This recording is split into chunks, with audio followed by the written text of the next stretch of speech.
Well, hello, everybody. We are back with Champ Chat on a Monday night. And we came straight in with all the boys here, Aaron and John, because we're just a couple of minutes late. We were chatting in the back about important things, of course. But we are here, and there is actually some interesting stories this week. But first of all, we will have a look at the table and we will go through the double sets of matches briefly. What happened, just to refresh everybody's memory. But this is Champ Chat. This is the local pundit. I'm Paddy Power, and of course we have Aaron and John here. So before I forget, because we never do this, do all the like and subscribe and all that nice stuff for us. We are less than 100 to go to hit the nice little round number of 3,000. And this coming week we have no matches, but next week we may still have a show for you. We are discussing topics and items, and if we can put together a decent show, we will be here next week for you as well. So guys, welcome. Hello. How is your day? How is everything? Fantastic. Yeah, good. Good. And John, as usual, is getting ready for Halloween, floating in and out of the screen.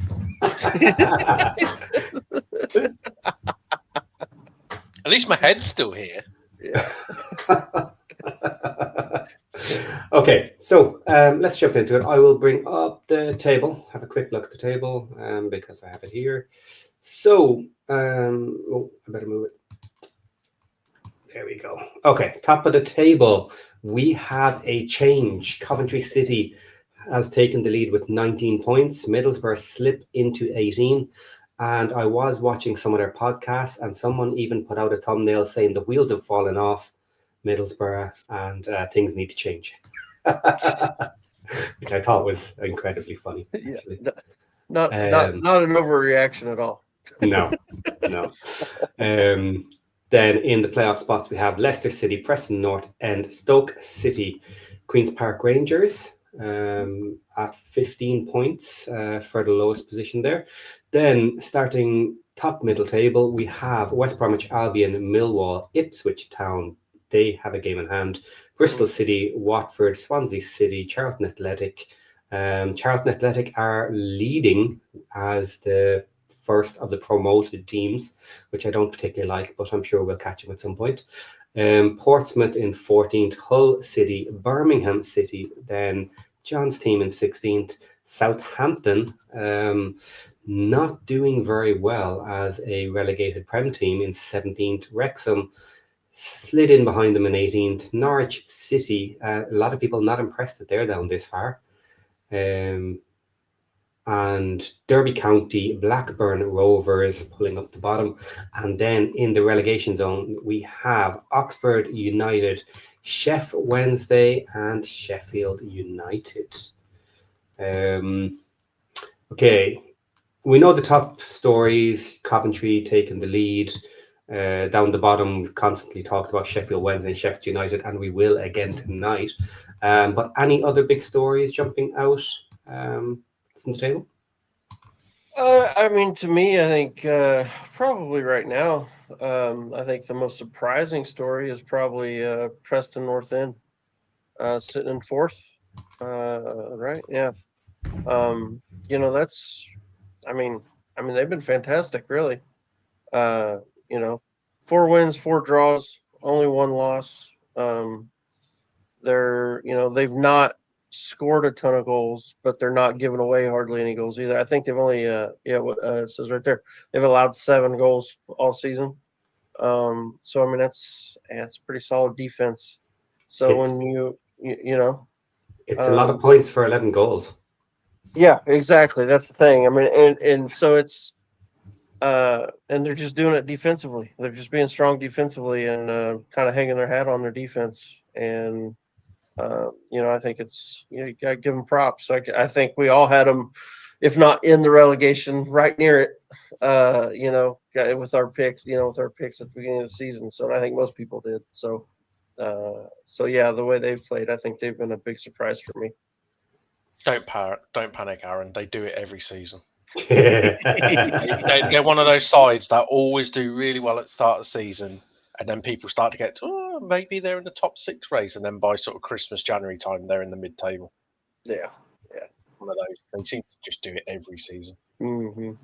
Just like Charlton, they're going to start well and then they're going to fall off a cliff. Well, if you notice, they're already kind of starting to slowly drop back. I think they made it up to what, like 8th or 7th at one point. I don't think they're quite made it up to the playoffs, but now they're down in 13th. So yeah, Nathan Jones is in the mud.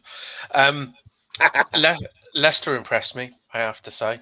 Really? Okay.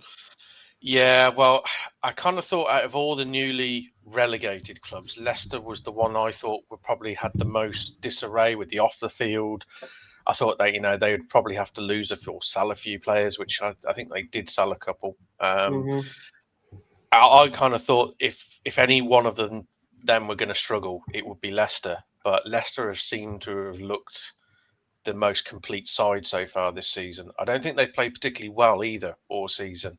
I think they played well on the weekend. To go to Swansea and win 3-1 is no mean feat. Swansea are a decent side, and they brushed Swansea aside realistically. And a couple of the goals were fantastic. I mean, Jordan James, we know well at Birmingham. You guys got linked with him in the summer. Scored an absolute peach of a goal, and him being a Cardiff fan, I'm sure he would have loved every minute of sticking one past Swansea. But yeah, no, I think that eerily they worry me slightly in the sense of they haven't played particularly well. They've not hit their straps yet they've kind of started the season quite well, and the points deduction might not mean anything if they continue this. That's what I was just going to say. I wonder when that will kick in. That'll be interesting to see where they're at in the table and how big of a deduction they end up with. That's the thing. If they go on a bit of a run, which they could do, if they get if they actually do click into gear even more, they could win 4-5 on the bounce. And if they get a points deduction, they might get 9 points out. It's all of a sudden it's not a big deal, is it? Right. Yeah. It may just drop them. They may go from 5 points clear at the top to 4 points below, and then it's not really that big a deal, and they make it up, by the end of the season. That's interesting. That's one of those I'm really curious to see what that ends up, how big that ends up being. Because I mean, in the summer, we were hearing all kinds of rumors of what was the biggest one we heard, like 15 possibly. That would be wild. But I don't think it'll ever realistically be that. But maybe it will. I don't know. But it just seems like they always find a way to, well, it would have been this, but because of this and this and this, we're going to drop it down to 9, and then they'll throw a fit about it, and it'll get arbitrated, and then it'll go down to like 6. You know what I mean? It'll be something like that.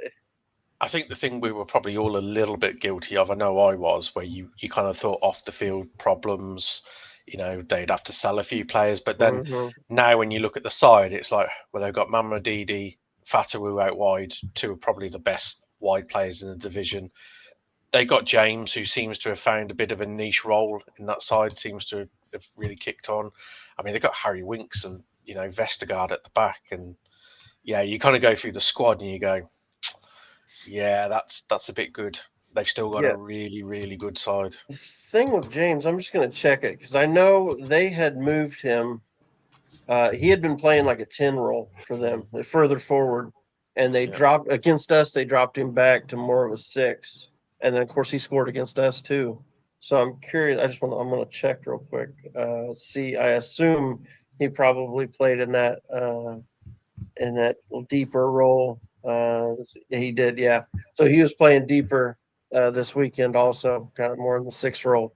That just seems to suit him. You know what I mean? He just that role suits him perfectly. So yeah, not surprising to see him doing well. Disappointing we didn't get him though. Okay, just for a quick recap and reminder, I'm going to call out the matches from round 8. And then if there's any storylines from them, we can go through it now. And if not, we can talk about them generally later. So round 8 was Birmingham City 2-2 draw with Sheffield Wednesday. Blackburn Rovers lost 2-1 to Swansea City. Bristol Rovers draw 1-1 with Ipswich Town. Hull City 2-2 with Preston North End. Leicester City 1-1 with Wrexham. Middlesbrough draw 0-0 with Stoke City. Sheffield United lost 2-1 to Southampton. And Derby County had a draw with Charlton Athletic 1-1. That was the Tuesday matches. Then on Wednesday, we had Millwall lost 4-0 to Coventry City. We will talk about Coventry tonight. Norwich City lost 1-0 to West Bromwich Albion. Portsmouth had a draw 2-2 with Watford. And QPR had a draw 0-0 with Oxford. So I have a story on one of those matches that we'll talk about. I brought up some comments on it because more has come of it. And that is Sheffield United again in their loss to Southampton. Mm-hmm. Now, the story here that some people may have missed is that at the halftime, someone got a little angry and kicked a little ball into a crowd of people and got himself red carded. So Mr. Wilder took a red card. Now there's more on that story since then. So we can talk about that in just a few minutes. Is there any other storylines that we haven't covered that we want to talk about from the matches themselves? Or will we just go ahead over them? What do we think? Yeah, I mean, I guess we could talk about. QPR was on real good form. Yeah, they drew on what was it, Wednesday? Yeah, they played Wednesday. Drew with Oxford, but then they won. Who'd they have? They beat Bristol City at Bristol. So that's a good win. 2-1 win for them. They're really, since getting absolutely hammered by Coventry 7-1, they've really went on a really good run. I think they've I pulled up real quick, get their form. See what their 5-game form is. So they beat us, they beat Stoke, drew against Wednesday, drew against Oxford, and then beat Bristol. So so they've won 3 of 5 and drawn the other 2. They're unbeaten in those 5 games. So and actually they won a game before that also. They beat Charlton. Sorry, I thought the Coventry was right before that. They had just beaten Coventry or Charlton before they played us. They beat them 3-1 also. So yeah, they're on a really good run. So I guess that's 4 of 6 and drawn the other 2. Unbeaten in 6. That's pretty solid, considering they had lost 3 in a row prior to that, if you include the cup games. So they're I think they're kicking on. That'll be interesting. Kone gets another goal this weekend. Okay. Right. So that's round 8. Now, I didn't mention this story, but I will come back to it. So the next one then is round 9, which are the matches that just happened recently. We had Friday night Wrexham draw with Birmingham City 1-1. We've discussed that ad nauseum on the other shows. Blackburn Rovers drew with Stoke City 1-1. Hull City beat Sheffield United 1-0. Sheffield Wednesday got a kick-in from Coventry City and lost 5-0. Bristol City lost 2-1 to QPR. Derby County 1-1 draw with Southampton, which knocked them out of the number 1 spot. Millwall won 3-0 against West Bromwich Albion. Portsmouth won 1-0 at Middlesbrough. Decent result there for them. Preston North End 2-0 versus Charlton Athletic. Swansea City lost to Leicester. Good result for them. It was Swansea 1, Leicester 3. Watford then won 2-1 against Oxford United, giving them a couple of points. And then Ipswich Town had a very good result, 3-1 versus Norwich City. Haven't beaten them in 14 years, is it? 15 years. Yeah, something like that, yeah. Yeah. So I didn't pull it up, but there was a story on that about one of the Norwich players getting upset because there was tweets about Ipswich Town being the best club in the in the local rivalry, and one of the players came back and answered it and said, "Shut up! You haven't beaten us in 14 years. Come on." So that was fun. Right. Okay. So let's hit the stories here, because I'm going to hit the two Sheffields, because I have stories ready. So where is Martin? Here we go. So I'm going to read out the story. Sheffield United manager Chris Wilder was sent off after he booted a ball in frustration at his own fans. The incident occurred right at halftime during the Blades' 2-1 defeat to Southampton, as Wilder was about to head down the tunnel. Wilder's side went into the break with a 1-0 lead thanks to Tyrese Campbell at 28 minutes. As he made his way off the field, Wilder took his anger out on a ball that was sent flying into the stands. Recognizing the friendly fire, Wilder immediately went into the stands to get the ball back and apologize to the supporters. But referee Adam Hergseg didn't see the funny side of it and brandished a red card, which he was not too happy about. Now, for anyone who hasn't seen it, I have it here. Let's watch. A goal to nil, and then just as the players are making their way off, it looked as though the Sheffield United boss, Chris Wilder, had sort of smashed a ball into the stand in frustration. I think maybe at the penalty award, albeit it was missed by Armstrong anyway, but it hit someone in the crowd. He immediately went over to apologise. The referee then went straight up to him and brandished a red card. So we've had 3 yellow cards. And now a red card to Chris Wilder, and it all happened just after the penalty miss. Had you guys seen that?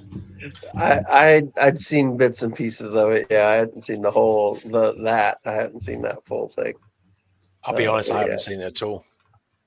Yeah, you can't see the ball hit him, obviously, because the camera wasn't ready to pan. But when you did see him, he was rubbing his face. Now, maybe it hit his drink and splashed him, or maybe he got a smack in the face. But it didn't seem to hurt too much. He seemed okay, and maybe saw a bit of the funny side, because at least he came over and apologized. I love the fact that literally the very millisecond as he kicks it, the look on his face is, crap. It's like, yeah, have it, and then it's that instant reaction of, oh God, what have I done? Right. So I didn't pull these ones up, but he then came out afterwards and was complaining about the red card and saying, it was just a mistake and what have you. But we have a new story. Where is it? Okay.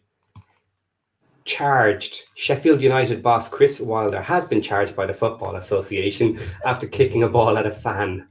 Okay, then it goes back over the story.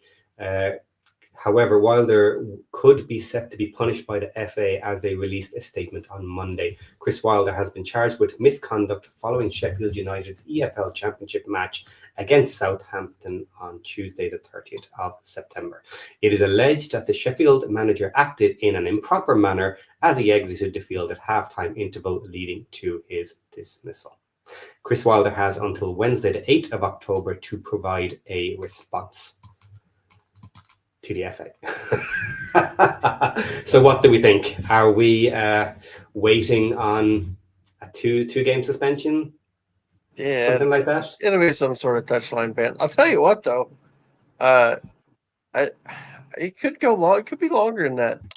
Is it the FA, did you say? Let me double check. Yes. I mean, I'm sure they'll probably fine him too. But I'm going to say, because I may be wrong, but I have a sneaky feeling if it's the FA, I think they can only fine him. Oh, I think it was the EFL, they could do a Right. touchline ban. okay.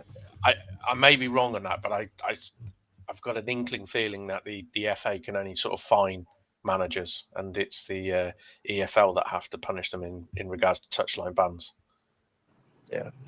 Yeah, I wonder, has the EFL decided that the red card was enough, or they could also be reviewing it as well, but they may not have brought something out just yet. But this is kind of a dumb question, but if a manager gets a red card, is that an automatic 1-game suspension?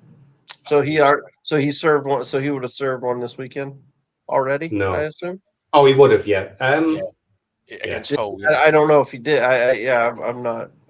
I assume a manager can also try and defend it and delay it. Right. Yeah. Because if you defend it, and then usually you can get away with the next match. So sometimes they defend it just to delay it, depending on who their next opponents are. You can see that sometimes as well with red cards for players, that they'll actually defend the action, even though they know they're going to lose, just so that they can play the next match because the match after is easier. Yeah, you basically just appeal it just to push it back further. Yeah. But yeah, so that won't help them. Okay, so sticking with Sheffield United then, seeing as we're already on them, I've been digging into a couple of little stats. And John, you mentioned recently that they may already be potentially out of the playoffs. So I had a look at it. Well, if they've only got 3 points in 9 matches, that means they are on track to achieve a fantastic 15 points this season. Record breaking. Which is record breaking, because I decided to check what the average scores were for the different teams. Now we'll probably do more on this next week. I won't dig into it massively this week, but I have some numbers here. So the average number of points to 24th position is 34. The maximum is 45 and the minimum is 23. So the minimum that's ever gotten someone relegated was 23. So 15 would be an 8-point record if they kept on this pace for the remainder of the season. So that was one thing I checked. The next thing I decided to check was exactly how far away from playoffs are they. So then we have 6th position playoffs. Average points required to get into the playoffs is 74. The minimum that was recorded in the last 10 seasons, now I didn't go back forever, minimum the last 10 years is 68 points, and the maximum that was required to get playoffs was 80 during that time. So I took away the 9 points they already had, I divided it by the matches remaining, and if it's the minimum of 68 points, Sheffield United need a 1.91 points per game average for the remainder of the season in order to get 6th place minimum points to get into the playoffs. And if it's as high as the maximum at 80 points, that works out to be 2.26 in order to just scrape into playoffs. And it'll probably be somewhere in between both of those. So technically possible. However, very difficult, and they better start this very next match when they come back from the break. It's a quick damn turnaround. You know, they've got to flip it quick because it's not getting. You know what I mean? It's just those numbers are just gonna continue to get worse if they don't start winning. I think they're in trouble. I listened to I think it was a Blade podcast or something the other day, and I don't know how true it was, but one of them was basically saying that they've got to get like a 1.3 or 1.4 points per game just to essentially get 50 points or something like that. I don't know. I'm not a mathematician, but I kind of, when I looked at it, like, oh, when I heard that, I was like, ouch, that's, you know, it's not, you know, it's not ridiculous form, but when you've like lost out of, what is it? How many have they lost now? 6 out of 7, is it? I think they've lost 8 of their 9. 8 of their 9. Total. 8 of 9. Yeah. It's kind of like, well, you know, you're going to lose another 8 or 9 games this season, aren't you? Minimum, really. Yeah. So, now you don't want to say it, but they're in trouble, aren't they? If we're being honest. I mean, I know it's still early, but at some point, I mean, they're in a relegation battle. I mean, they're not, you know. it's not like it's just going to magically. I mean, maybe it will. Maybe it does just magically flip, but probably not. Probably. You're correct on the number. They need a 1.27 average for every match remaining in order to hit 50 points, which will keep them just outside the relegation. The thing that I think they need to also be a bit wary of is that you've only got to look at last season and Luton. Luton started the season horrifically bad and never recovered, and were playing catch up for the entire season. And like anything, when you're down the bottom and you've played crap for 3/4 of the season, it's very. I mean, everyone says, "Oh, you need X amount of points in the remaining games." It's like, yeah, but you've got to go from relegation form to playoff form at a flick of a switch. It doesn't happen. So, I mean, yes, it's still early days, but I mean, if this form, even if their form only slightly improves over the next month or two, they're going to be cut adrift down the bottom, big time. Yeah, it won't, like, at the moment we're saying it's technically possible to get playoffs, but it won't be much longer when we say you're done. It's almost impossible to sneak into playoffs, even if the number is low this year. So that won't be good. We'll probably have to wait till Christmas to kind of say, okay, look, you're really in danger as relegation fodder, because if they could put a string of wins together, it's not unheard of, 7, 8, 9 wins in a row. That's possible. So that'll push them up at any point if they hit that. But the longer they don't, the more interesting and fun it's going to be looking at the idea of Sheffield United going down. I think the other thing they're probably going to have to factor in is that, even if they're like lower half by Christmas, so maybe not in the relegation zone, but down there, the likes of Gus Harmer's not going to stick around. I mean, there's going to be a ton of clubs in January. Yeah, there's going to be a ton of clubs that go, okay, well, you're not going to go up this year, Gus. So, chuck Sheffield United some money. I mean, he hasn't particularly performed this season so far. To me, he looks like a player that's playing when he kind of wanted to leave in the summer. And, you take him out the side, all of a sudden, there's a big Gus Harmer hole in that side. And it's like, So, as I said before, I think Wilder's he's got a big job on his hands there. That's an interesting point. Let's say they hit mid-table. Now, even at Christmas, mid-table doesn't guarantee you anything, because we see how close it is at the end of the season in the championship. But let's say they're comfortably mid-table. It's almost impossible to get playoffs for them from there, let's say. But they seem comfortable-ish for not going down. What do you think happens? Do you think that the owners will start cashing in and say, yeah, okay, Hammer wants to go, let's let anybody who wants to go, take the money, rebuild in the summer, and this season is done, which is extremely dangerous? Or do they flip it the other way and say, right, we have to bite the bullet now and actually reinforce and change our squad starting January, which also is a difficult thing to do because the players you want might not be available. And if they are available, they might be extremely expensive. In order to do what? Just improve a few spots by the summer? And who wants to come to you in that scenario, knowing there's nothing really to fight for? I think if playoffs are kind of like, seriously unlikely by January, I think they have to sell Harmer because it's their last year of parachutes, so they're not going to get parachute money next.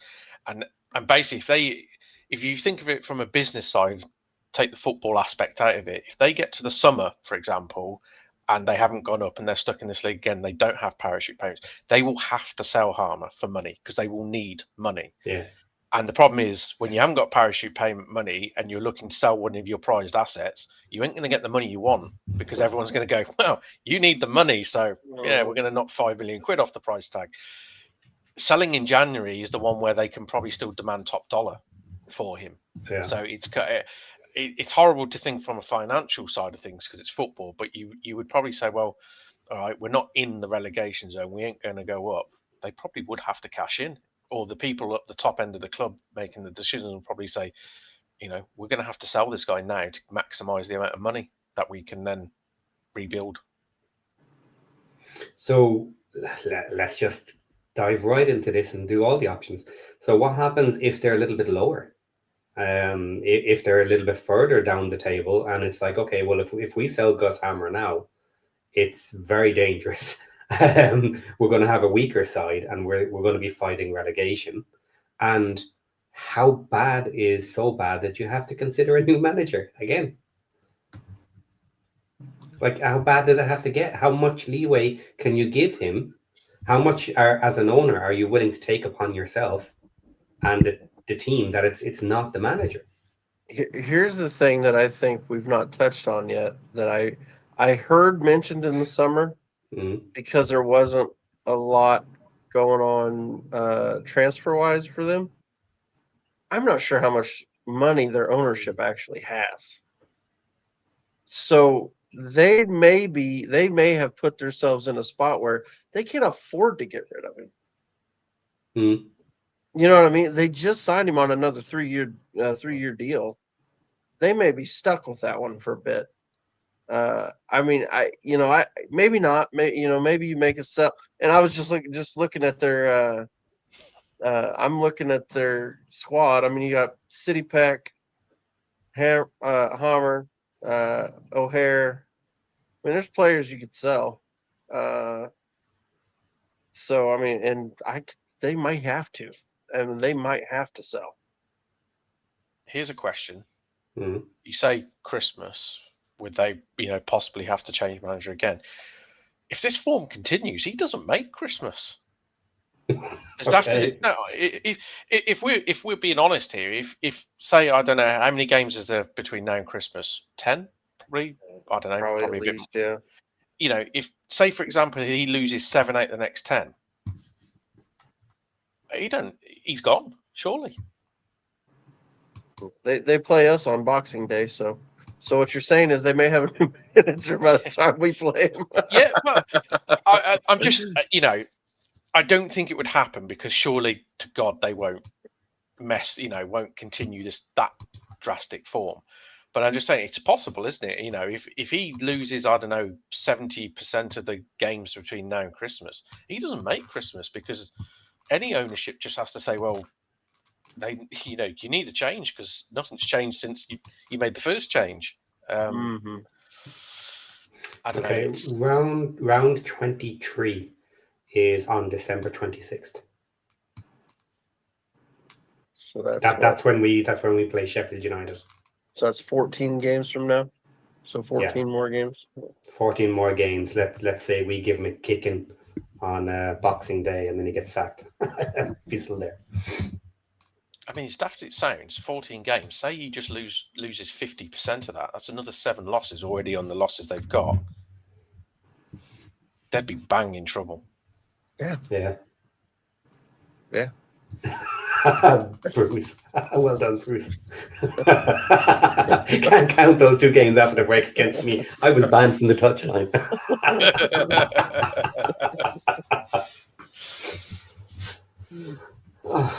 Okay. So, is that enough for tonight? So what do you think he needs to do to stay in the job?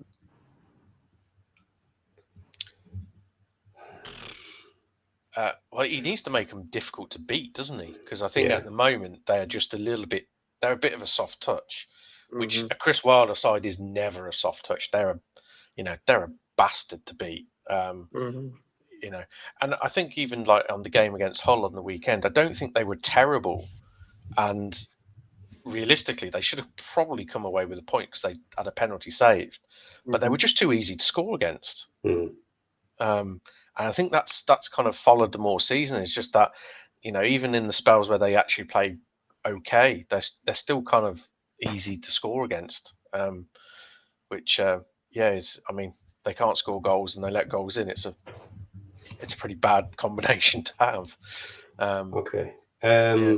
Just thinking what they need to do. I just started running numbers in my head there. So there's 14 matches left. If they win 3, if they win 4 and then 10 draws, that is 22 points. Plus the 3 points they already have, 25 points. That's halfway to the 50 points they need for survival. That's not great. Even, you know what I mean? For a team of their quality, that's not great to be halfway through the season with only half the points you need to survive. So he needs to do better than that, basically, I think. Needs to get some. Some might say he already did because he got the job back. Yeah, So, no doubt, you know. for sure. For sure. Hi, Marie. Thanks for coming in. Oh, shoot. Yeah, that's good. Blackmail material. I like it. Okay. This has been really fun. I love talking about United at the moment. This has been really good, guys. Right. Are we ready to move on to the other chef? Sure. Okay. So I have a little bit of a story here I'm going to call out. Now, some of this is a little bit old, but it links into my next story as well. So I'll talk about it. So, ex-Premier League owner John Textor holds talks over buying the Championship club Sheffield Wednesday. Skipping through it, John Textor is reportedly in talks to buy Sheffield Wednesday from Chancery. He's another American businessman. It doesn't seem to have progressed very far. Textor has previously expressed his interest in buying the Owls amid their financial woes. Staff were once again told that they would not be paid on time this week, with the club now at risk of points deductions. They always have been, but it seems like they're holding off in the hope of a new owner. Now, this is the bit for anyone who wasn't aware. The news has left the Wednesday players threatening to strike by refusing to train. So I think that has happened, that the players have said they'll play the matches, but basically they're not going to turn up and train because they're not being paid at the moment. Former Crystal Palace co-owner Textor has held discussions over rescuing the Championship club, though according to the Daily Mail, he's been in links. Okay, to keep saying the same thing over and over again, I fucking hate that. Thai businessman wants 100 million. We know this. Might accept 70 million. We know this, but he's not going to get it. Chancery bought the Owls for 30 million in 2015. With the club facing off-field problems, he has put 150 million-ish in. Is that the number everyone's using? It's around there, yeah. Somewhere around there. With players and staff repeatedly facing unpaid wages, the club were hit with multiple transfer embargoes. Right, here's the link.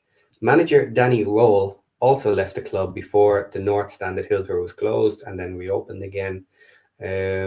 So Danny Roll is coming up next. Right. Sheffield Wednesday's current EFL sanctions 5 embargoes. 1, future financial information, which obviously hasn't been provided. Secure funding, which he hasn't got. HMRC reporting he owes debts to them. Amounts due to another club. And then football creditors, which could be other businesses, but is more than likely the players themselves. Is probably included under football creditors there. Fee restrictions until the end of January 2027. I don't see the point of doing stuff like that and then removing them when he finally pays something off. Anyway. Okay, Textor has sold his shares in Palace to New York Jets owner Woody Johnson for 190 million in June, but remains in control of several clubs around the world. Blah, blah, blah, etc. So, John Textor, is that a load of crap? I don't think that's going ahead at all. And what I think, if he was really smart, and I would be surprised multiple people aren't trying to do this, I would come in and say, I'm interested in the club. Show me everything that I want to see, all your accounts, all of this stuff. And then you take all those accounts and you prepare what you're going to do when they go bankrupt or when he loses control of the club, goes to an administrator. And then you come into the administrator and you set up whatever deal you're looking to do then. Because what is the point of dealing with this guy? He's going to lose the club at some point. Just wait. Yeah. I'll be honest, I don't know an awful lot. I haven't dug too much into it, but by the sounds of things, I'm not 100% sure Textor would get EFL approval, considering some of the off-field issues at his clubs that he has in his portfolio because they've had financial issues. And then there's a lot of, things going on there, which I think there's been question marks over, transfers and players moving between clubs and stuff like that. So, like I said, I don't know the details, but it sounds like a lot. Palace were very happy for the guy to basically bugger off, and you kind of hope for Sheffield Wednesday. It's like, out of the frying pan into the fire almost. I don't know. It's one of those. I always get worried when an owner buys a club which is in rack and ruin almost, and adds it to a portfolio of already, because then you kind of say, well, where are you in that pecking order of clubs that they already own? All right, yeah, you're not going to go bankrupt, but are you just basically going to stagnate or even get relegated, but you'll still be a business? Where's the hope? Where's the we want to progress? I'm not so sure it's a good one, but where's the owner throwing their money in the hope of getting promotion, willing to lose millions and millions for nothing if you can't do it? Yeah, I mean it's a similar thing with Barnsley, isn't it? Barnsley own amongst sort of four or five other clubs. I think a couple of them are in European competitions in mainland Europe and stuff. And it's like, well, and as you see with them, they don't put the money into Barnsley because it's like, well, the money and the cash cows are the ones that are in mainland Europe. And so you do kind of worry about, how would it work out? You just hope it gets sorted out. But it's like you said, it's Chansiri an idiot. Who's going to deal with him? And realistically, if you're any sensible businessman with a lot of money, you're not going to do business with Chansiri. You're going to wait until essentially it goes into administration. That's what you're going to do, because then you'll pick it up for absolute rock bottom price, and you haven't got to deal with Chansiri. What's funny is this would have been a year ago or maybe longer.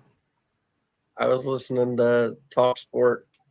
And it was Simon Jordan and what's his nuts. We're talking about Wednesday, and they had I'll tell you when it was. It was right after they got promoted, but what's his name? The manager left the club, and so they're like, "What in the world's going on?" Everybody's like, "What's happening here?" And so there was like they just got back up to the championship, but then their manager turns around and leaves, or maybe I can't remember if it was mutual or whatever the story was, but it was. It was mutual, but it was never mutual. Right. There was something was going on. And I remember him talking about Wednesday and, what kind of issues they were having and you could be coming. And I remember Simon Jordan saying they had asked him if he had ever if he'd be interested in the club. And he's like, he basically had said, yeah, that's a club. I think it's a sleeping giant. I think you could really do something with it. And then they're like, well, why don't you look at buying it? And he's like, why? I'll wait till it goes into administration to buy it. He's like, I'm not doing it now. I'll wait till it goes under and then I'll buy it. Just to touch on that, you mentioned, Paddy, about the story about the players potentially going to go on strike to not train. I have a real issue with that because what does that achieve? Failing to train. That only hurts themselves and hurts the team as such. If you want to make a stand or a statement, do as the Wednesday fans. Turn up to a game and walk off after 5 minutes. Yep. Do something like that. I mean, failing to train is like, what are you going to do? Sit home watching Netflix Monday to Friday and then go play a game of football on Saturday? Who's that going to help? I can't buy into that one. Yep. I didn't understand that when they said it would possibly not turn up the train. It's like, why would you? I mean, like you said, that just seems like you're putting yourself more at risk than anything. That makes no sense to me. Well, your debt is still there. You're still due to be paid. The only chance of not being paid is literally if it goes into administration. But even then, I think your priority debtors. To get paid out of the money that comes in from wherever it comes in. So, like you're going to be owed it at some point. I understand not doing it. But I just had one there saying some of the fans are telling the players not to play. Literally just forfeit the matches. drive the points down. They're going to go down this season anyway. It's almost impossible not to. Now I know they've been doing okay. They can't keep that up over an entire season. It's not going to happen. So like force his hand here. He still thinks he can get good money for the club, even though they're going down to League One. Mm-hmm. I mean, it's like I said though. I mean, totally agree. Force his hand. Don't forfeits and matches don't turn up. That's going to have more of an impact. Not training on a Monday to Friday. Is that suddenly is Chansiri going to sit in his office in Thailand and go, oh God, I'm going to have to sell the club. The lads aren't running around on the training pitch. It's not going to do anything. I find that bonkers. But yeah, I would like the Wednesday fans have said. You would like to think if there is a link between the fans and players, especially.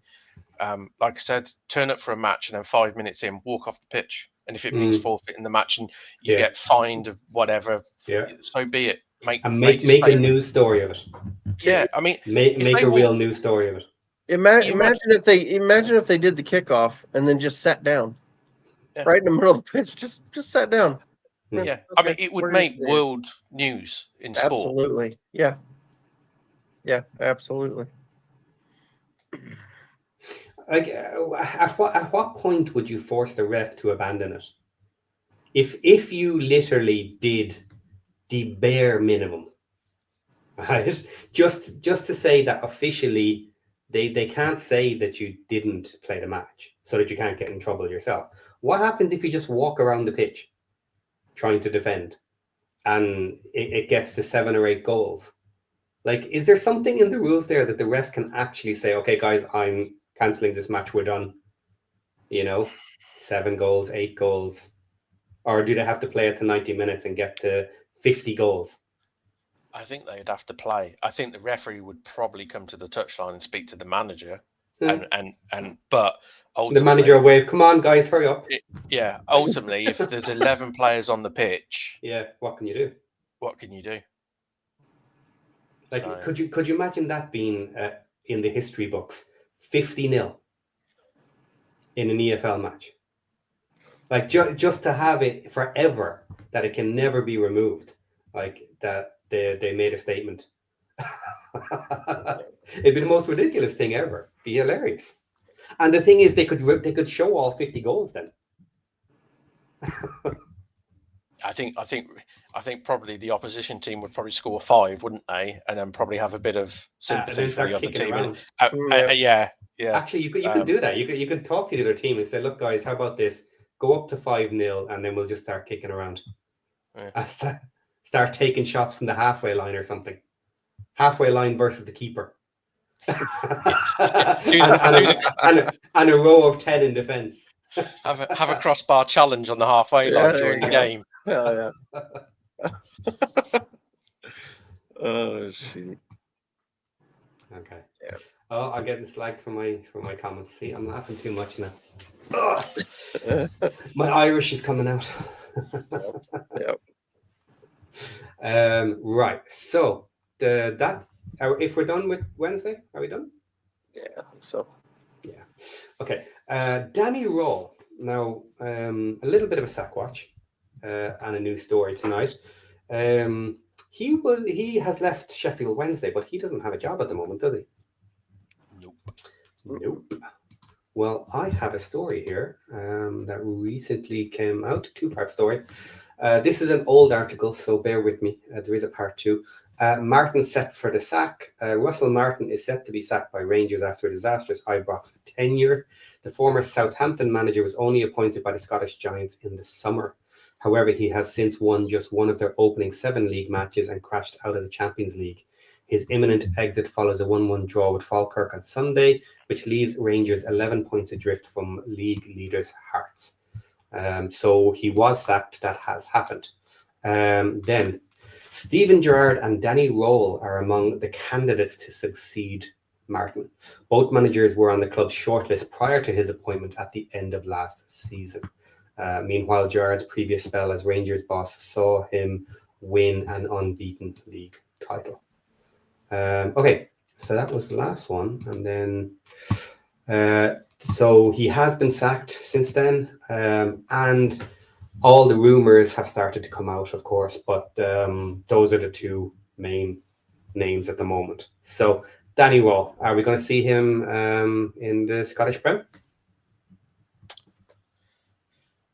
It's possible. I think there's probably more likely to see him rock up at Rangers than he is to rock up at Luton, who of course sacked their manager this evening. So just on that point, seeing as you mentioned that other jobs that are potentially available, Blackpool have just sacked their manager, League One, so they need someone new there. And remind me, who did you just mention? Luton as well. They need a new manager as well, both down in League One. So any of those potentials, or does he not want to go down to League One? I can't see him going down to League One. I think there'd be plenty of interest in the Championship. I think we'll probably get a couple openings come. Maybe not this break, but the November international break. I think you might see some moves, and so maybe he'd want to get back into the Championship. But Rangers would be an interesting one. Although I think I was actually listening to some Scottish Prem stuff today, and they sound like an absolute shambles right now. I don't know.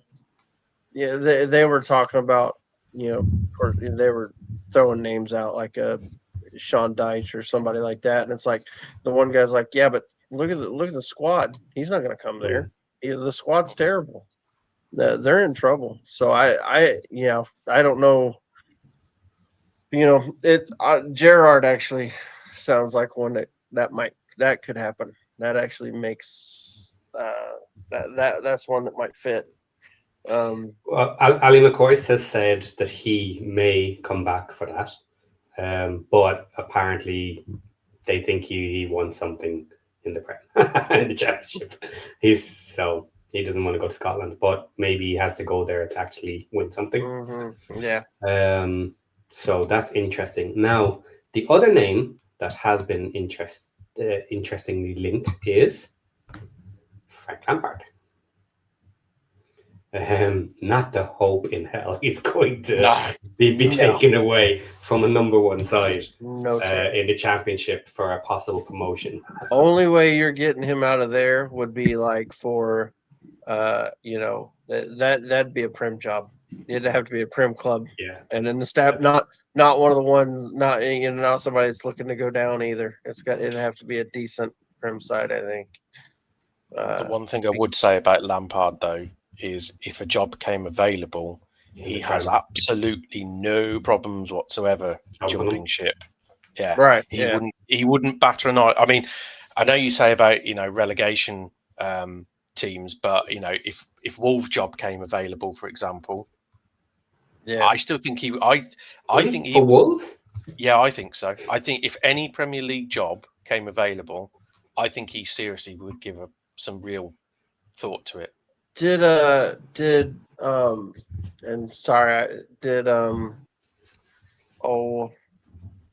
Gosh darn it, the Hammers. Did they ever sack their manager? Yeah, Potter. He got booted. Potter. Yeah. He did. Potter's gone. Yeah, Have they replaced him yet? Yes, they did. Okay. Who replaced him? I didn't see. The ex-Forest one, Nuno. Yeah, that's right. Yeah, no, I do remember seeing that. Yeah, that's right. Yeah, but I could have seen that would have been one I could have seen Lampard going for. I tell you what, the Forest job might become available again because there's a lot of rumours that Ange is about to get the sack. That's the other one. Yeah. I mean, they need to, if they're going to, they need to quick because it's not working. It's just not working. I like Big Ange. I enjoy him. It's not working there. And fans don't like him either, do they? I think he's I don't think that one's gonna work. That's a good shout. I could see that could be one that for Lampard if they decided to go that direction. That'd be interesting. Just on that point, what do you think is the difference with Coventry this season? Why are they scoring all these goals? They're on plus 20 goal difference, aren't they? Yeah, Off plus the top of my head. it is plus 20. Yeah, they've scored 27 just so far this season. Yeah, I gotta bring it. Ange back. He wasn't at Rangers. He was at Celtic, and God, that'd be Oh God, no! hilarious. Could you That ain't imagine happening. Could you imagine? A few players have done it in recent, Oh haven't they? shoot! Oh, Not many, but a couple have gotten away with swapping between the teams. It's less of a thing for these days, but you have to be willing to take a bit of stick if you do it. Yeah, and a personal bodyguard. Yeah. I'm gonna throw this up here. I love Phil Parkinson, but only way he gets a prim job is if he takes Wrexham up. Yeah, Ain't no that's way the only way. a Yeah, prim team's taking yeah. That's I don't see that. No way that happens. but you know what? This with all this new direct football they're playing up in the Prem, I think Parky might actually have a really good chance of keeping us up when we get there. You know what? I'm. It's a little disappointing. It does seem like a lot of teams are starting to play a little more direct, and we actually play better against the teams that don't play direct. And so I'm worried we're going to struggle because not that we're fantastic, but the ones that are starting to play direct also keep the ball and play against you. Yeah. Oh God, Wayne Rooney should take the Blackpool job. You wouldn't get him out at the pleasure beach. You'd just be drunk all the time there. Be on karaoke bars all the night, wouldn't he? God. Oh shoot! Now you guys have done it. You mentioned Wayne Rooney. He's gonna be all upset. He won't stop. John won't stop the rest of the night. On a total side note of Wayne Rooney, did you all hear him on that podcast? I think it was Rio Ferdinand's one where he came out and absolutely slated Amaron, the Man United manager, basically saying he was picking the wrong players in the wrong positions and tactically he was naive. I was just like, mate, what are you on about? Are you just reliving your last 3 years as a manager? Come on, you can't come out and criticise somebody else for that. Jeez, God. Okay. Yeah. So back to Coventry because we've linked into it now. We might as well finish this. So my question was this: right, why are Coventry scoring so many at the moment? Is it the players? Is it the manager? Has he changed something in their style? And following on from that, then we already mentioned that the manager could get taken during the year if something comes up. But what about the players? Are any of their players in danger of January, one of the big boys coming in for them and destroying the team? So why is it? Why are Coventry doing so well with their scoring, especially, and all the points? Any ideas? I think they definitely play a lot more attacking football under Lampard than they have previously. I think the one thing, having seen their games, is they get a lot of people forward. Every time they attack, it's kind of like they will push like five. There'll be 5 or 6 attacking with them. It'll be en masse. And so far, it's working for them. I think the one thing I noticed, like when we played them, you kind of looked at it and thought, God, if we can nick the ball back, there's a huge gap there. The thing is, they haven't been caught. No one's been good enough to catch them out. And the other thing is, they've just got like a front line. I mean, they got Thomas Asante, who is a striker who's playing out wide, who is an average striker at best. He couldn't really get in the West Brom side. Coventry picked him up. Everyone thought it's a bit of an odd. So that kid can't stop scoring now. So they've just got players that are all on blistering form in front of goal. It seems weird that you might get 1 or 2, but they've got quite a few.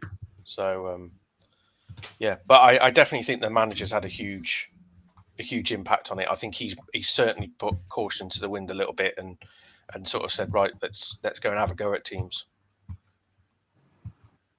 Yeah, and maybe that's an interesting style to use if you get your Prem team that needs to stay up. You could argue that in your interview. If you want to be going for it and attacking teams and getting your 3 points whenever you can to drive you forward, maybe that's the style he wants to bring. Yeah, and the other thing we have to remember is, Lampard's fairly experienced at Premier League level as well. I mean, he's managed Chelsea, he's managed Everton in the Premier League, so Premier League's not foreign to him. He has got past history and a track record. yeah, might not be fantastic, but I mean, he's not a failure at Premier League level either. So Yeah. Okay. Yeah, I think you touched on it. Their front line is incredible. They've been playing out of their minds. Even Haji Wright's scoring. You know what I mean? I mean, it's like they can't miss right now. They're on a plus 20 goal difference, I think, right now. That's unbelievable. 9 games in, they're plus 20. it's a record, isn't it? I think they were saying that. Is it? Crazy. 27 goals scored. Is it 27 goals scored? I think it is. I'd have to double check, but I can tell you real quick. I have it here as well. Yes, 27 for, 7 against. Yeah, I think it's a new EFL record. I think somebody said after this weekend that the previous record for this far into the season, this amount of games played, was 23 goals, and they've smashed it with 27. So, but hey, there's a Coventry fan that works at my place who sends me the league table every Monday these days. So I did reply to him and said, you know what the championship's like, you've peaked too soon. So there you go. Just saying.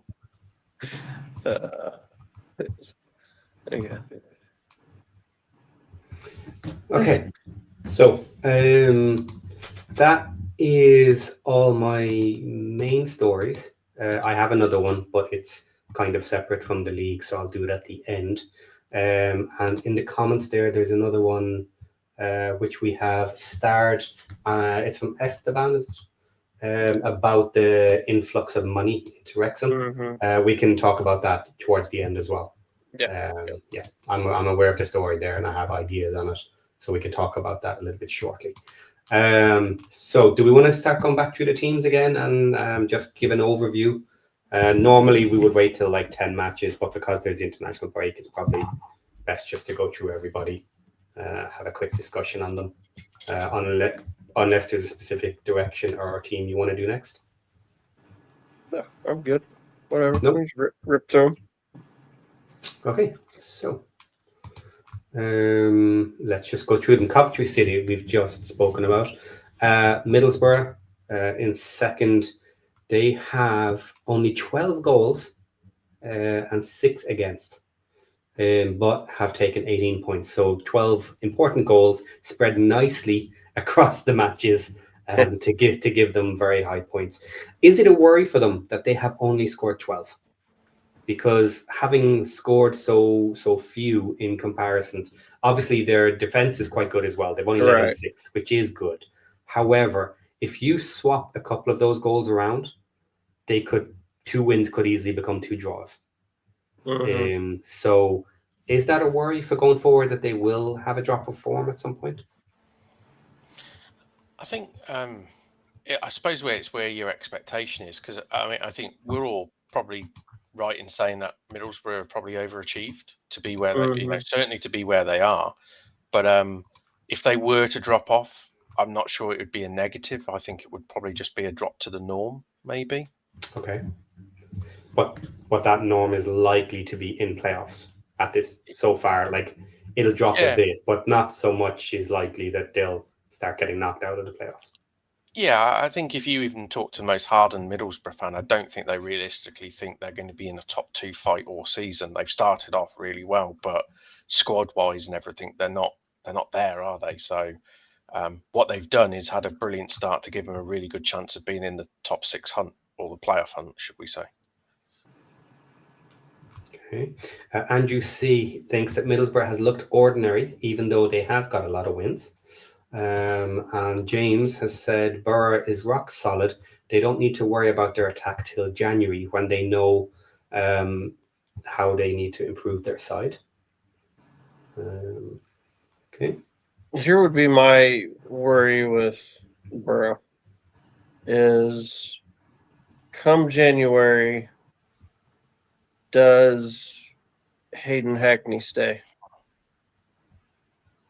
Because I don't think he does. I think he's out of there, and I think that could cause them trouble, because he really is. I mean, he's fantastic. So, that's a big piece of their midfield that could be gone come January. So that will be an interesting one to keep an eye on, and see how they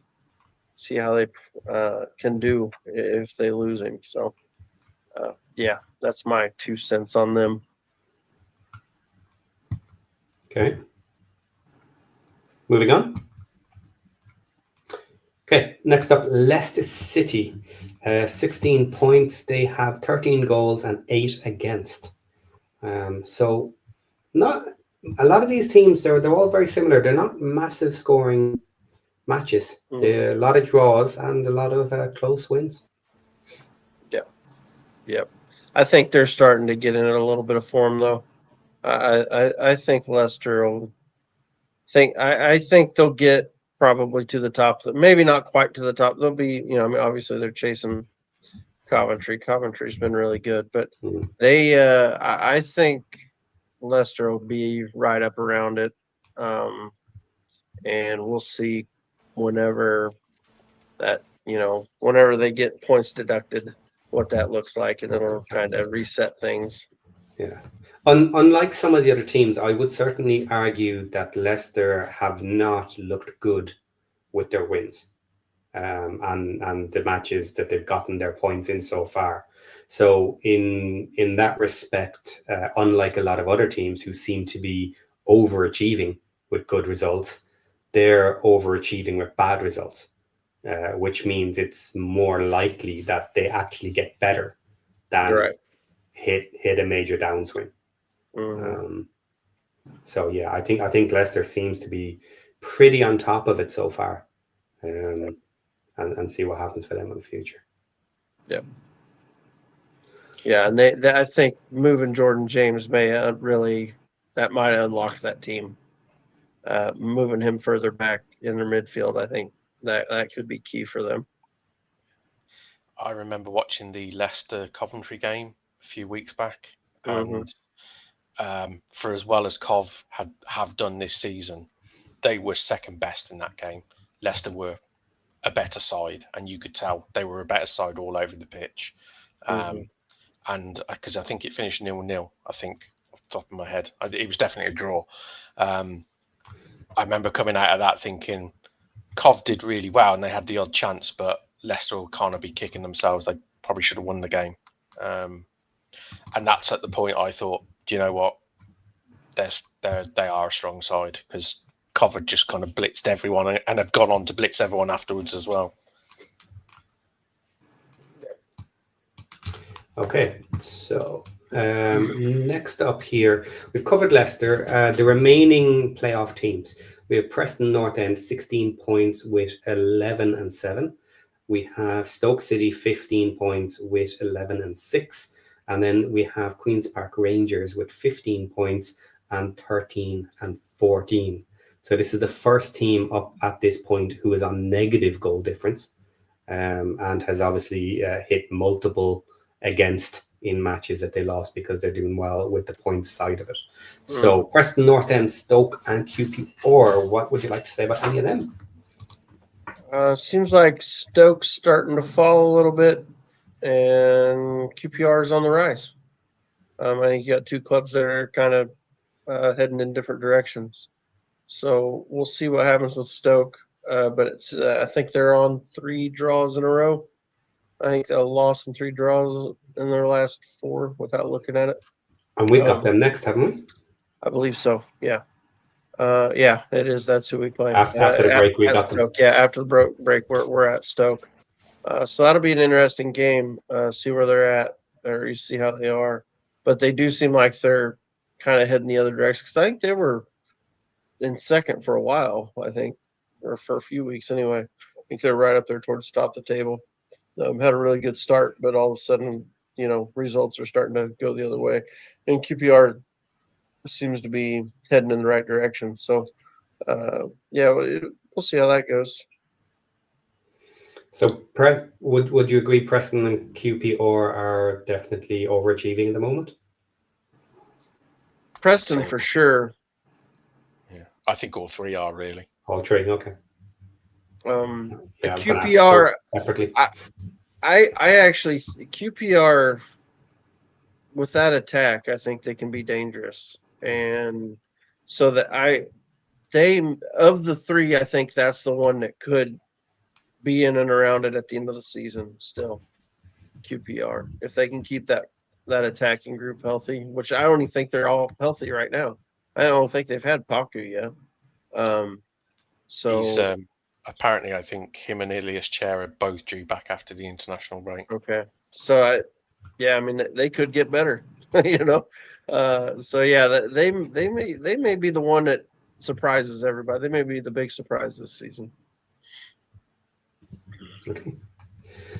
All right, so let's take another block of 4. We have West Bromwich Albion on 14 points, Millwall on 14, Ipswich Town on 13, and Bristol City on 13. Looking at the goal differences here, interestingly, 7th and 8th, Millwall and West Brom only scored 9 and have allowed in more, 10 and 12. So they're both on negatives. And then 9th and 10th have gone up to a +7 and a +5 with 15-8 and 15-10. So they are scoring, but they're letting in goals at bad times and losing themselves some points. Yeah, Millwall's an interesting one to me because when we played them, I thought they looked like garbage. You know, I mean, I wasn't really impressed with Standard them at Millwall. all. And then, but somehow I don't know, they managed to get some results. So that one confuses me, to be honest. I thought they were toothless when we played them. I didn't think they really threatened us at all. So it's not surprising to see that they're on a -3 goal difference. It's just surprising that they've got 14 points. Yeah, I kind of coupled Millwall and West Brom kind of together. I think both sides are hardworking, no frills, not particularly lots of flair. You know, I think West Brom have probably got 1 or 2. Well, they lost Fellows, which was a big loss, but they got that Price, who seems to have come really good this season. But I think both of them just look very much like hard-working sides. I do question whether either. I kind of question whether both those sides have the squad capable of realistically, really pushing for that top 6. I look at both of them and think on their day they can hurt anyone in the division, like a lot of teams can. But I just think over the course of a full season, I wouldn't be surprised to see them not quite as high as they are. So I think they will trend down, but it won't be massively. So no, yeah, around 10th, 12th, yeah, somewhere in there. Just Millwall behind that group. Yeah. Millwall are just absolutely fated to forever just finish 10th in this league. They could spend 300 million quid and still finish 10th. It's their thing. So. Yeah, Ipswich is the one. I think they're on the up. I think they're getting better. They're starting to come good. Yeah, I think they're starting to get it figured out. Well, I feel like they'll be right up there here pretty soon. I think I wouldn't be surprised if they went on a run of about 5 games, 5 wins in a row or something like that, and just really started putting some wins away. So yeah. +7 is a very decent goal difference, considering where they are at the moment. Yeah. That kind of a game in hand as well. Yeah, of course, with a game in hand, yes. So they could, if they win that, they would be on 16 points. That would have them right up in the playoffs. Yeah. Right. Yeah. So that's fair. Actually, I kind of forgot about that one. But even as it stands, +7, after 8 matches, that's a decent result there. They're going to get points if they continue that sort of play against teams. Teams are going to have to score multiple to take the 3 points if they continue that. There's a good stat from Bruce. 11 of Ipswich's 13 points are in the last 5 games. So they look. I thought they looked like the Ipswich of 2 seasons ago on the weekend against Norwich. They were fluid, they were fearless, and they just went to kill Norwich. Yeah. There was no sort of tentative, like they had been early in the season, like they were against us when we played them. It was very much of we're the better side and we're going to beat you. And there was very much that attitude. And it was like, we're going to score 1, 2, and there was no let up. It was like, we want more, which is what they were like 2 seasons back. They were just relentless. Yeah. Bristol City about where they should be. Obviously close enough to go on a bit of a run, maybe sneak into playoffs, but this is probably where they should be, around somewhere here. They're starting to get a little bit hit and miss with their performances, though, which is what you might expect out of a team who you expect to be anywhere from like 6th to 12th, depending on how they go. But yeah, probably pick them to be 7th, 10th by the end of the season, because we all said they overachieved last season. You know, getting into the playoffs, they had a good finish, did well to get there. So yeah, they're doing okay, where they should be. I think their biggest failing was on the first game of the season. They absolutely twatted Sheffield United, didn't they? And everyone went, "Oh my God, Bristol City look amazing."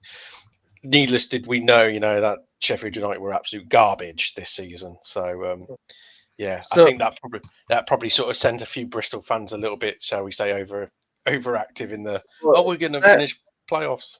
Yeah, I'm with you, and also their form's not great here lately either. They've lost.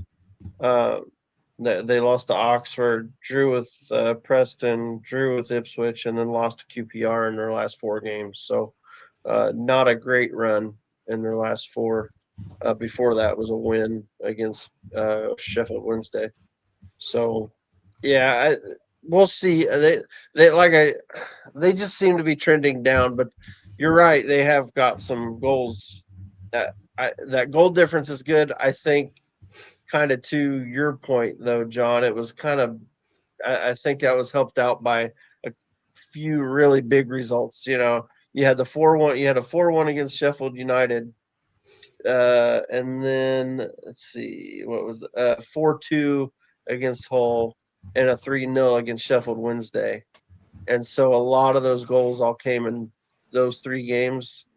But then, since then it's a 3-1 loss to Oxford, at home to Oxford, 0-0 at Preston, 1-1 home to Ipswich, and then this weekend they lost 2-1 at home to QPR. So they've not been scoring as much here. They've only scored, the most they've scored is 1 in their last 4 games. So that's kind of drying up a little bit.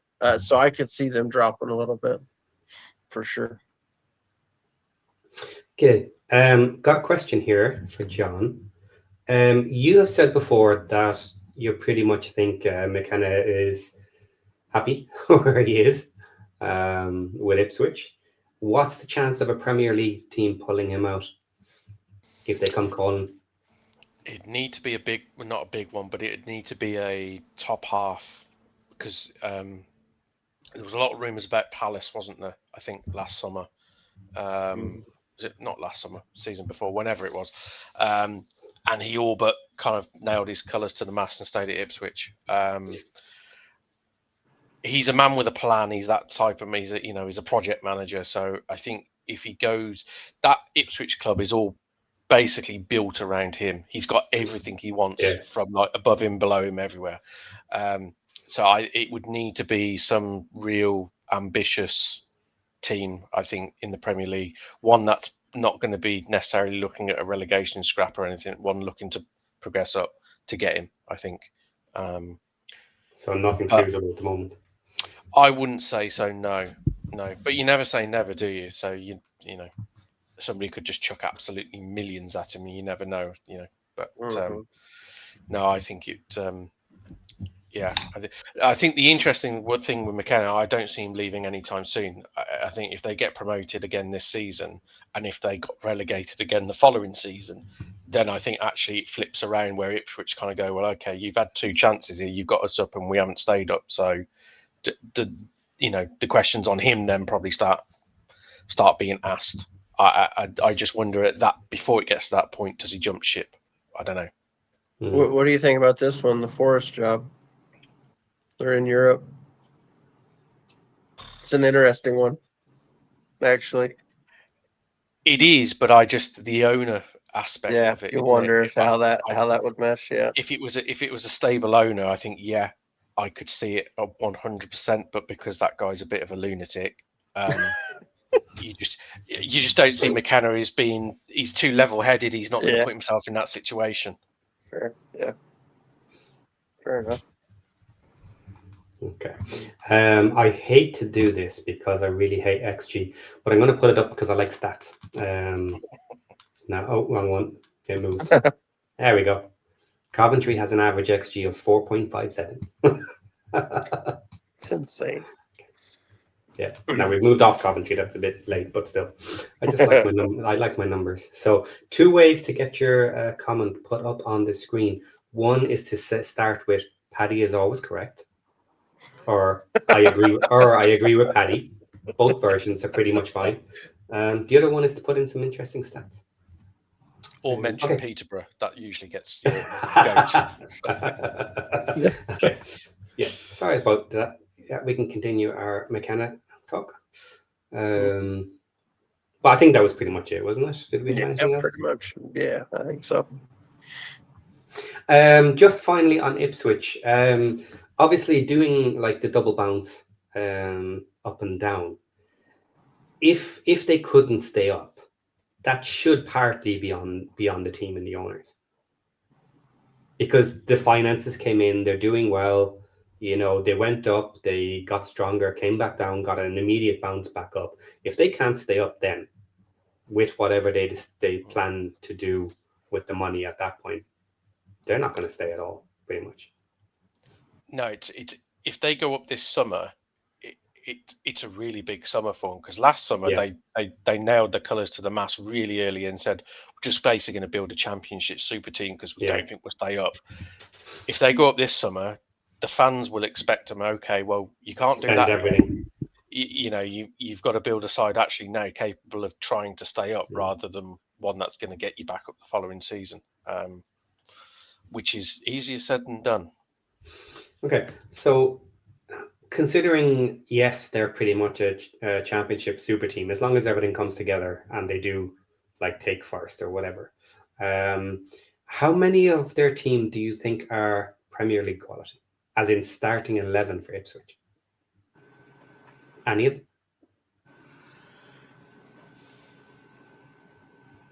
What would you go out on a limb and say? Maybe 1 or 2.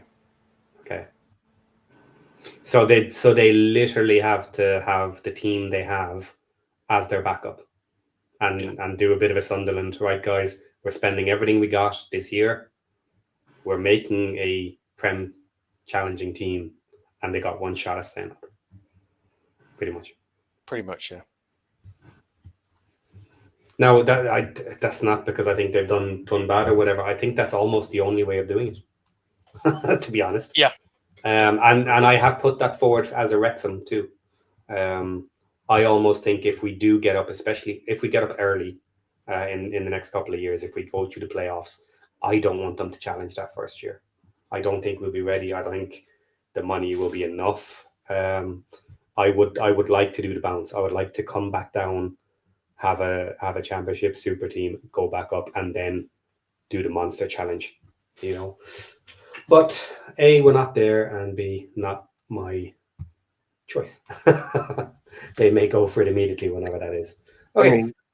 I mean, I'm really, I know it's kind of a little off subject.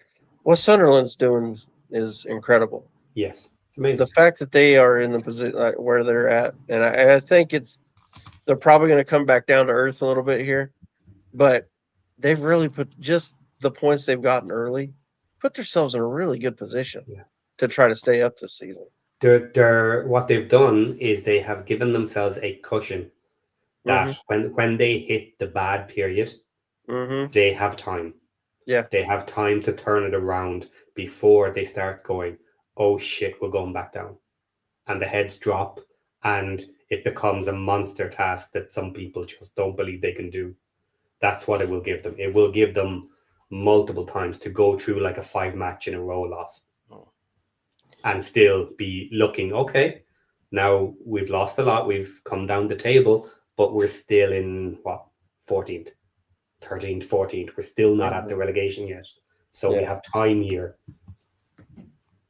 I think the one thing that both Sunderland and Leeds have done so far this season in the Premier League is they've probably put a lot of that bottom half of the Premier League in a real concern, because a lot of them are looking at those two going, crap, dear. this is Yeah. not like normal. Yeah. Normally, like the three come up are so far away from being good enough to stay up. All of a sudden, those two, there's two other clubs looking around that thinking we could be in the real deep shit this season, because if they continue this form till Christmas, say, they will be really in with a good shot. Yeah. And it will be really interesting to see what happens in January windows with those teams that have slid down in near the relegation zone that never expect to be there. Like they're gonna have to pony up some money and swap in some players and say, look, we can't risk this. We gotta throw some money at it now. That's if they can spend some money, because there's quite a few down around now which have got a few PSR limits that they're close. So, especially our neighbours. Okay. Surely someone has put a big bet on Birmingham going up and them coming down in the same this season. Someone must have plenty of cash and just threw a nice grand on it. You probably think so. I mean, we are idiots, aren't we, with Birmingham fans? So yeah, it wouldn't surprise me. I would like to see that story. I would like to see that person who threw a grand down for the promotion and relegation. I'd be torn. If we were to go up, would I want to see them come down, or would I want to play them? I don't know. Why would you be worried? Would you be worried that the year after you'll switch back again and you'll never play each other? No, not worried. Not worried about that, mate. It just happened to us enough. No, it's just I love the derby games, but in equal measure, I absolutely hate the derby games. So it's I think I probably just want to see them fail more than anything, to be honest. Won't lie. Well, it's interesting. I would like to play Sunderland, but I am cheering them to stay up, to be honest. And I would, and again, just for me, I would like to stay up. I would like Leeds just for the fact to prove it can be done. But of course, I'm aware then that potentially puts some big teams down in the Championship that have had money for quite a while. And want to go back up. But we've all seen people screw that up too. And as you said, if they've got PSR difficulties and they haven't had income coming in and they've only been surviving on the Prem money, maybe good luck surviving in the Championship with no particular cash in your pocket, bar like the 50 million. People have messed that up too. Yeah, for every Norwich, which was a yo-yo for many years, there's a Stoke also waiting, which have been, were in the Premier League for years and years and years, and then dropped out and never got back. It can't get back, yeah. So yeah, it does happen.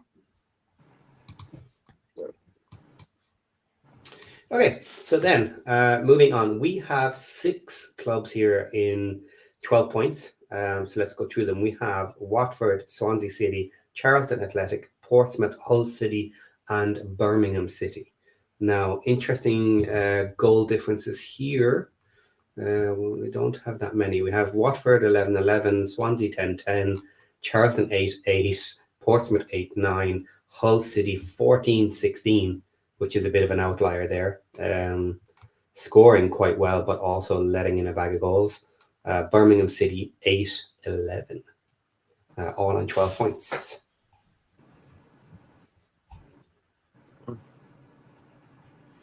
Yeah, that's an interesting group. You feel like Swansea seems like they've been really good, or at least they've had some really good performances at times. But then obviously aren't fantastic.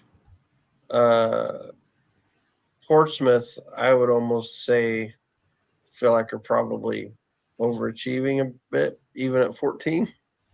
I don't know if that's what, I think they'll end up lower than that. Hull were probably overachieving at 15. Obviously, I think it's fair to say we'd all probably say Birmingham probably underachieving a bit at 16. I think we all expected them to be, at least within a shout of the playoffs. You know what I mean? Now, of course, we're talking about Great 3 points. 2 points. Yeah, I mean it's Great. early, so it looks a lot worse than it really is. But yeah, I mean it's an interesting group. I do think you look at Charlton, and you'd worry that they've only scored 8 goals, but then they've only allowed 8 goals. So really good defensively. It's just how long will that hold up? At some point you think they'll have to score some. For me, that seems really promising not to get relegated. Yeah, I don't think they'll get relegated. I think they'll be in good shape. But you do wonder if they start trending down a little bit.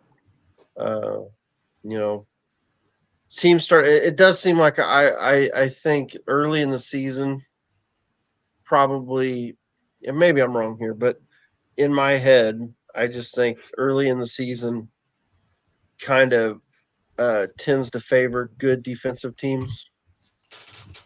And then when teams start to figure out their offense and are able to start scoring goals, those teams probably drop away a little bit. If they can't figure out how to start scoring also. It's kind of my thought. Maybe that's just in my head, but it's just kind of a theory, just kind of a feeling I have on that. Because that's always been an issue we've had, where we've not scored a ton of goals, and then you feel like, all right, we got to start scoring, and then we've managed to start scoring. If something's changed, whether we invested in the squad, brought some players in, and started scoring goals. We went on that run where it was like 1-0, 1-0, 1-0. It's, and we're like, eventually this is going to bite us in the ass. You know what I mean? We're going to have to start scoring. And then we finally did. We kind of turned things around towards the end of the season, and so we were able to make that push there towards the end of last season. But it does seem like the good defensive teams seem to do well early in the season. Now, of course, Coventry totally throws that out the window because obviously they're the best offensive team out there, and so they're scoring like crazy. But I don't know. That's kind of my thoughts on it. So it'll be interesting to see how that goes. Because you look at Hull, they're scoring loads of goals. They scored 14, but they've let in 16. So it's it'll be interesting to see how those things kind of level out and where it ends up. I don't know. Just my thoughts. Yeah, I think Portsmouth and Charlton will be very happy with where they sit and what they've done so far this season from a points point of view. I think, like you said, Aaron, I think Charlton probably would like to have scored more goals, but the defensive side would Nathan Jones will be sitting at home like grinning like a Cheshire cat because his defensive side is worked out. Yeah. I think Hull will be particularly pleased with the points target. I'm not sure the goals against is probably a bit of an issue for them, but they do seem to be a bit kamikaze in attacking and leaving the back door open. That's kind of how they are playing. I think Swansea will be, relatively happy, steady. I think stay, and I agree. I think obviously we would expect to be a lot higher, but I think with us, we're still trying to find our best attacking lineup or best team, and we've only lost 3 matches, but those 3 losses have been Leicester, Coventry, and Stoke. So it's like, as I keep saying to a few Birmingham fans, when you actually take a step back and look at the fixtures we've had at the start of the season, it's been a tough start. I think the thing with us is you'll be able to tell whether we are underachieving from the next 5 games. If you look at our next 5-6 fixtures, they are all quite winnable fixtures. I mean, we've got, I think, straight after the international break, we've got Hull at home is our next game. So, you'd like to think we'll get some points and sort of rock up the table, but easier said than done. Yep. Okay, some comments here from Andrew C. Ollie McBurney has put Hull City on his back. I would love if Wrexham tried to get him in January. Assuming we can get him, would you want him? Do we need him? I had him as one of my. He was one of my preseason picks. I had him as one of my preseason picks. So he was available for $1 million. He had a $1 million release clause because the team he was on had got relegated. So it was a relegation release clause. Or no, it wasn't even $1 million. I think it was a free. I think he was on. It was a free transfer because they got relegated. So yeah, it wasn't even $1 million. So he's definitely a player. I agree with that. He's put Hull City on his back. He absolutely has. And he went to Hull. I was shocked when he did. Me too, because there was a lot of good teams linked with him. I thought, or at least at the time we perceived them as good teams. Sheffield United being the main one. We thought they were going to be really good, and he dodged that bullet. Oh shoot! But yeah, I think he's a really good player. But I believe he's got a connection with somebody in the chat can help me. Matt Al might be able to help me. I think he's got a Chester connection though, so maybe Wrexham fans wouldn't want him. He's a big Swansea lad as well, isn't he? Because he played Swansea for a number of years. That's right. Yeah, I think the problem is with him from the start of this season, and because the Hull owner's a bit as mad as a box of frogs. I think if anyone wanted to buy Burnley off Hull, they're going to demand absolutely silly money for him. Yeah, because he's crucial to them this season. If they sold him in January, you might as well pack up and go home because they're going to go down, aren't they? There you go. Okay. He's ex-Chester. Yeah, maybe he just wanted to avoid Wrexham. That's fine. Okay, I have another comment here. This one might be interesting. From Mad Al. So that tees up what this comment's going to be about. Could be anything. Okay, Tom Wagner put more money behind the bar at Wrexham for the away fans than Chancery paid in wages. Okay, part 2. That fan pep talk was a bit cringe. Did the job though. Okay. Did you see the video of him talking to the fans? I did. And what do you think? Is it cringe? Is it not cringe? Is it just to be honest? To be honest, probably to the outside world, it probably seems cringe. But having 12 years of ownership, who we either didn't know who owned the club and they couldn't give a rat's ass about us, to have a guy that actually cares and sits amongst the fans, he can say what he likes at halftime. I don't care. You know, what he's done. He saved our club, so yeah, he can do what he likes at halftime. I honestly couldn't give a monkeys. Did you see it, Aaron? I actually didn't. I saw a post. I never did watch the video. I heard about it. He was right though, wasn't he? Because the atmosphere was flat from us, especially in the first half. He was dead right. Okay, I didn't see it. I had heard about it. So when I saw the comment, I decided to go and find it. And I just had a brief look to make sure I had the right video. But I have the video, so we're going to watch it. And then we'll have follow-up questions. So give me 2 seconds here, everybody. Let's link it in.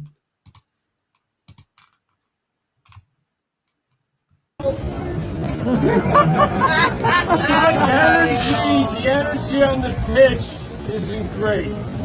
Yeah. Okay? But they're going to feed off of us. And we haven't been great either. Fair? Yeah. We need to be louder in the second half. Yes. Okay? We need to sing more in the second half. Okay? Let them feed off of us. Come on, boys! Well, that's for after. Let them know. Tell your mates, text your mates, second half, okay? We let them know that we're with them, okay? And then let's see what happens. Okay? Come on! Get right, son! gotta say this. Go on. I don't know if it's just the video. The sound is a little off. Sounded like it was a little off. C sounded like he was on a horse tranquilizer. It slowed down a bit, I think, that video, yeah. Can texture me. It does. It's one of two things. Either it has slowed down because of an error with the recording, which it does sound like it because of the background noises with it. Yeah. But it does make him sound like he's drunk. It wasn't good. But no, that's fair. I don't mind it. I don't mind it either. Other than the sound being a little weird, I didn't think that was that bad. Look, I think just the fact that you're willing to say anything to fans, knowing 20 people have you recorded in the first place, is a good thing. So I don't mind personally. I think it's kind of fun. I think the other thing we need to take into context in there is before the video, I bet he's had a bit of pelters from the fans saying, you know, we were crap first half. What the hell's going on, Tom? You know, go tell Chris to sort it out, mate. You know, he's the owner. He's going to get a bit of flack from, and let's face it, there's a lot of fans there. It's a Friday night. They would have been on the sauce all afternoon. So, you know, he's probably copped a bit back and he's done the politically correct thing and just gone, look, you know, stick with the team, lads. They need you, sort of thing. Yeah, I didn't mind that at all, actually. I will also add, he bought the entire away fans beer at half time as well. He bought the whole away section beer. So his credit card took a smashing this weekend. So. It did sound like there was only about 30 away fans though, for the noise that was around him. They're all busy. They sure as shit got loud after that goal went in after about 40 seconds. They were probably still there drinking. Actually, do you know what? That would be fun to know. Did he miss the goal when he was out there talking to the fans and getting drinks? Do you know something? I actually think he did, because when I was watching the game, it panned over to him after we scored, and you guys probably wouldn't. No, you guys wouldn't have noticed it. That he was sat next to the CEO and one of the other board members, because I know what they look like. So there's about 4 of them in a row, and one of them had their phone out, and they had their phone out on like sort of landscape mode, and they were pointing to the phone. So I reckon they were replaying the goal, showing him the goal, because I reckon he missed it.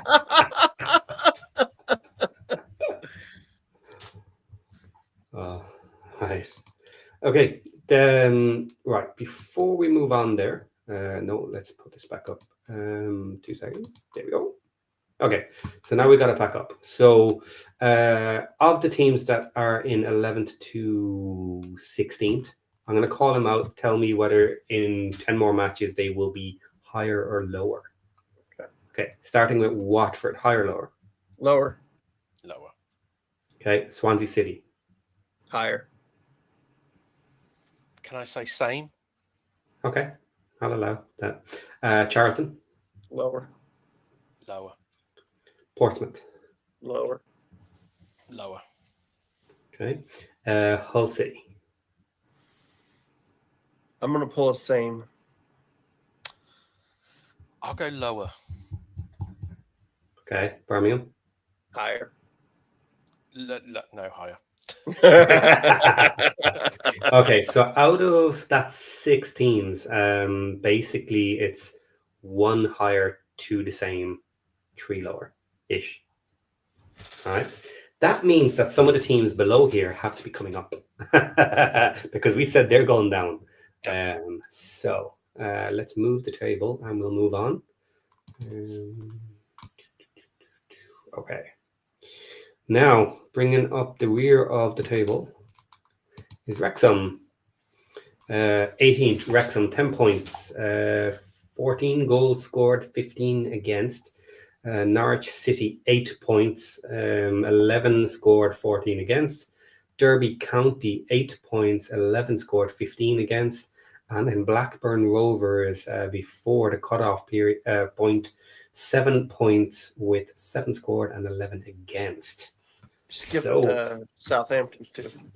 Oh, did I? Sorry. Yeah. Actually, yes. Southampton are next. So that was the big one actually. Southampton, a Prem relegation team this season, playing like dog shit, kind of for them. We would expect them to play better. Yeah. We almost had them at the start, Shoulda but happened. but we had our weakest team and we just died a death. Now, here's where you can say we may have survived with a couple of substitutions. Yeah. But anyway, right. So Southampton, let's do them on their own because that's a talking point. We definitely expect them to be going up. Yeah. Yeah, for sure. I think they'll start getting things figured out. I think they've played a little better here recently. I can't remember off the top of my head what the result. I'm going to look it up and see what the result was on the weekend. But I do think they were getting a little better. With time, I think Will Still's going to get this figured out. Yeah, so they're of their last 3 game, of the 3-game weekend, it was a draw at Middlesbrough, or draw to Middlesbrough, a win at Sheffield United, which everybody's getting that, and then a draw to Derby. So, of those 3, probably the draw to Derby wasn't, that's probably the one they looks the worst. But they're not, they're not losing games. I think they're getting a little better. I think they'll get it figured out. Personally, they're just too good. They got the players they've got. You just expect they could go on a run 5 unbeaten and it wouldn't surprise you. I don't think wouldn't surprise me. You know what I mean? But maybe I'm wrong. Maybe they don't. Okay. Sack watch for Southampton and Will Still. All right. As it stands right now, is there any chance he will be gone during this international break? This international break? Yes. I don't think so. Okay, John? But go ahead, John. I have follow-up questions. So okay, yeah, go ahead, John. No, I don't think so. But he's on a short leash. Mm-hmm. Okay. So how short a leash? I'm going to call them out for you. All right. Before the next international break, we have 6 matches, all championship for them. So after they come back from international break, they have Swansea at home. They have Bristol City away. They have Blackburn away. They have Preston at home. They have QPR away. And then they have Sheffield Wednesday at home. How many of those should he win? 4? Did you say 6 fixtures? 6 fixtures. He should win 5 of them. He should win 5 out of that. Okay. Yeah. But he's on a short leash. He will be gone in the next window if he doesn't get decent results because there's a mixture of weaker teams here in that 6. Yeah. Agreed, Aaron? Or? I think he's got to be. I don't know. I think other results will matter. I don't think you can just say he's got to win 5 or got to win 4 or got to win whatever number of games. I think it depends on what happens other places. But if it doesn't get better, you know what I mean? If they're not improving, if they're not in 12th or better, I think by that next stop, or I think he's out. I think he's got to be pushing forward. I think it'll be more about league position than it will be how many points he actually gets from it. You know what I mean? Mm-hmm. Because I think if he won 3 of them and then draws all but one of the others, I think he's probably okay, and they're probably right up there about 12th. You know what I mean? But that being said, if he wins 3 of them and then loses the others, then they could be in trouble. You know what I mean? It may not be that big of a points difference, but on the table, when you look at the table and they're sitting in 16th or set 15th or something, I don't think that's going to work. I think he'll go. I think he's got to be at least 12th. I think he needs to be in and around the playoffs by the next international break, personally, especially with those fixtures. I think if he wins one out, if he wins one out of the next 4, for example, I think he's gone. I think he's gone. I think he's gone. I think that. I mean, if you when you reeled off those fixtures, I think there's Preston at home, which is Preston are sort of higher at the table, but it's a home match. The only one I think's probably a bit tricky sounded like QPR away. I think it was. But QPR away is the 5th match. Yeah, I think the thing is with those fixtures and you're Southampton with that squad, you're a parachute team. Those fixtures are, you're looking on the fixture list and you're rubbing your hands together, or you should be. And I think the ownership will be in saying, look, they've been poor this season. They haven't picked up the points they needed to. And just for example, say he wins 1, loses 1, draws 2 out the next 4, for example. I think he's gone because I don't think the points tally will be enough to keep his job. Okay, the next 2, Swansea at home and then Bristol City away. They're not particularly easy matches. Not that there is easy matches in the Championship, so let's be fair about that. But they're not the simplest of matches, the next 2. No, but you'd say Swansea like to play football. They will allow Southampton to play football, so it's probably a good match on paper at home. And Bristol City do tend to be a bit, and they seem to be sort of trending a little bit downwards at the moment. So you'd say it's probably a good fixture to have right now. And you're Southampton. You're expected to go up, aren't you? Yeah. So I'll tell you, here's the thing: if he comes out and drops both those games, if he loses both those games, I think he's gone. Oh yeah, I think he'd find himself. I think he'd find himself in the relegation zone, or damn close to it. And I don't think they'd put up with that. I think he'll have to at least win one of those. Just the way because I really do think it's going to be more about the optics of where he's at in the table and whether he's moving up or going down. And if he's not moving up, I think he's out of there. I won't. He's on a short leash for sure. I agree with that. I won't lie. They played okay, didn't they, on the weekend apparently, but they still drew with Derby. Right. I think if they played crap and they had lost to Derby, I think he's done. I think he would have been done now. Could have been. Yeah. Okay. I want to follow up on this question. We spoke about it. Real quick before you go there. No, just on that point, just on your point there, John. Yeah. Southampton were interested in Roll originally. Yes. The fact he's still out there, that's not a bad shout. They could have, and they may still, they may just say, you know what, let's get our guy. This is the guy we wanted originally. Let's get him. The only reason they didn't get him before is because they were unwilling to pay that huge compensation. Exactly.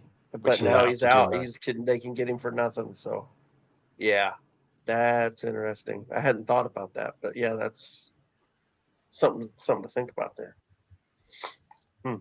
Okay, so myself and John definitely spoke about this. So I'm going to bring it up again and we'll answer it. Is it true that Southampton players complained about Will Still? Now, we spoke about the rumor, and it was a rumor that we didn't have an answer for. But yes, Southampton was one of them. Who was the other one that was in the list, John? Do you remember? There was 2 main ones. It was Blackburn. The rumors were it was Blackburn or Southampton. So apparently, and since then there was another team. Someone came out and said it could have been. What's his nuts? Would it be the Watford manager? Because I know he apparently was on the brink, wasn't he, this weekend? He could be Watford. Because I think they all said that the win this weekend saved his job, because apparently anything but a win, he was sacked, apparently. Okay, so Watford is the other one that came out recently. I don't know if it was him. Yeah, so we don't. So the answer, Andrew, is we don't know which. So it sounds like one of those 3. I'm trying to find it, but according to Alan Nixon, who put that out there, he is the one who originally. He said it's not Southampton. He had come out and said it was not Southampton, and I think he said it. I think he said it wasn't Blackburn either. I think those were the 2 that were being heavily rumored first, and then he'd come out and said it was neither of those. But so then again, didn't go out. It didn't go on to say who it was. But I think I'm trying to find it, but I can't. But yeah, I think he came out. I know for sure he said it wasn't Southampton. So I can't say that for sure.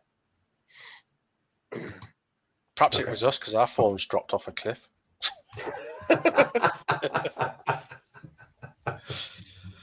You can almost somebody can almost say it's Wrexham, but I don't think there's a chance in hell James McLean, who somehow Parky's kept in the team, is gonna go say, yeah, get rid of him because he bring a manager and McLean's out. He'll be gone. I want the gaffer out, even though he keeps me contract after contract for no apparent reason. Yeah, I don't see McLean going and complaining about Parky anytime soon. Okay. Yep. So that's that one. So then back to the list of teams. There you go. So next is us. Not much to say really. We haven't gotten the points, but overall, I think our play has been decent, and we've gotten better. we expect an uptick in the future as we just get better and better. The defense has got, since we made the tactical change to the 3-4-2-1.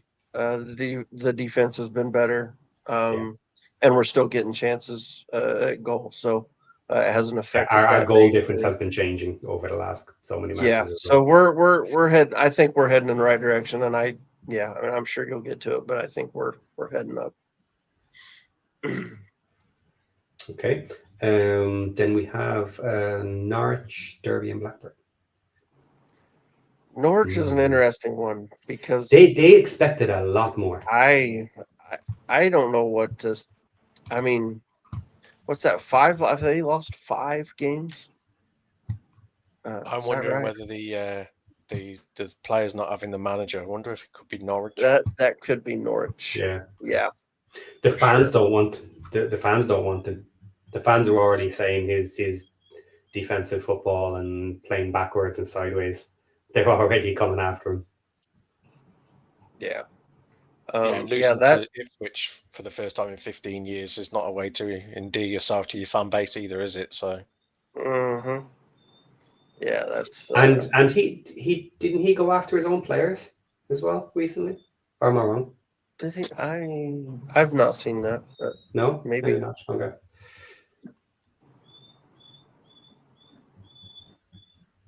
Our dog is freaking out. Okay, so another sack watch from Manning. Now he swapped because he wanted that team. That's his local team, isn't it? Pretty much. Yeah. Or where he wants to live anyway, at least, if not his original. Yeah, he had a family tragedy, didn't he? I think, and he wanted to go or move back closer to family home. Plus, I've got a feeling he's a Norwich fan, or he's some way connected to Norwich. So it was a bit of a it was something he wanted to do. And given he got Bristol into the playoffs the season before, it was kind of probably the only way he was going to get the Norwich job. So but I think he's like you said. I think the fans have turned, and when the fans turn, you rarely come back from that. Mm-hmm. Okay. Blackburn not doing too well, but a lot of people expected that. A lot of people are saying they're going to get relegated. Actually, a lot of people are picking them now to be done. They're letting in a lot of goals and not scoring many, 7 and 11. So both on the low side. I know they've only got -4 in theory, but are they one of the lowest actually? I'm going to have a look at the whole thing. So what is it? Blackburn 11, almost. Charlton and Portsmouth. Oh, sorry, scored. I'm looking at the wrong way around. They've only scored 7. Birmingham scored 8. Portsmouth and Charlton 8. Ipswich 8, but they're not letting in goals. No, Ipswich 15. So Charlton and Portsmouth are on 8. Blackburn's on 7, but they're letting a lot of goals in. That's not looking good for them. That's really poor compared to everybody else. Mm-hmm. Yeah, I think they're in trouble this season, if I'm honest. Yeah, I think so too. I think they're probably one of the three going down. I think their Yeah. transfer business in the summer kind of said it all, didn't it? They Yeah. basically sold the experience and the better players. I mean, they sold Travis, they sold Hyam to you guys, Mhm. and they just didn't replace them with anyone with any sort of championship nous or experience. Mm. And I think I don't rate the manager, never have. He's meant to be a defensive coach, whereas you look at that, and I've seen Blackburn this season, they look awful defensively. They basically rely on Todd Cantwell. Todd Cantwell is the X factor, you know. So you stick two men on him, Blackburn are finished. They got nothing. But they're not able to change their manager, really, are they? No, Would they try it? Don't think so. Valerian Ismail. Yeah. I think it's the question of who could they go and get, because I think money's a bit of an issue with the Venky's ownership group, and yeah, they might have to be forced into making a change because it goes so bad. But I wouldn't expect sort of an experienced coach to come in. It will be a young up and coming manager, somebody they could probably get cheap, I think. What about Steve Bruce? I think he'll jack it in. I think he'll retire now. I think Blackpool was the last hurrah.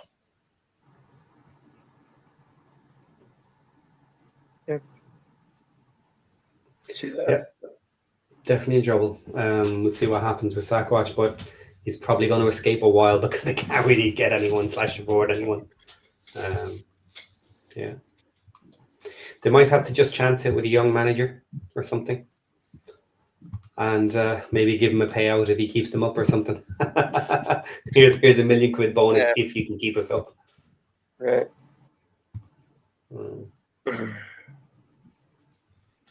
Andrew C. It's amazing how far Blackburn have fallen. They once won the Premier League. They once bought the Premier League. Yes, you're correct. The timeout here. I know the guy that guy who supports the team that just literally bought League One isn't going to go in on a team for buying a league. Come on, John. Come on, John. I am, absolutely, because where were they before the owner went in? Does anyone remember where Blackburn were before, like, Jack Walker decided to buy them? No idea. They were in like National North Lancashire League. So yeah, so he did well. Yeah, he did good. It's good work. Sounds like.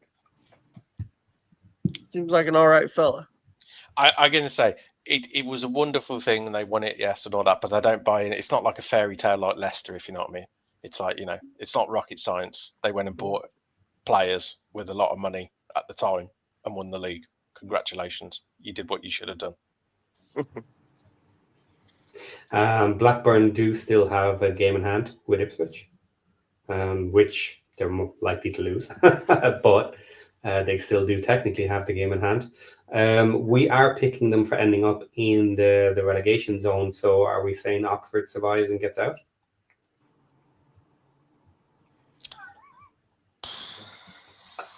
I'd love to be controversial and say, yeah, Sheffield United are going down, but it's too early. It is way too early. Yeah. Okay. I didn't think anyone would bite on that, but I just thought I'd have a bit of fun at the Sheffield's expenses. Yeah, most likely Sheffield will get out at some point. They're too strong not to, I think. They might end up low in the season this year if things go bad, and maybe it'll be next year, because as you said, without the money and cash injection this summer, who knows what next season might bring if they don't do well this year.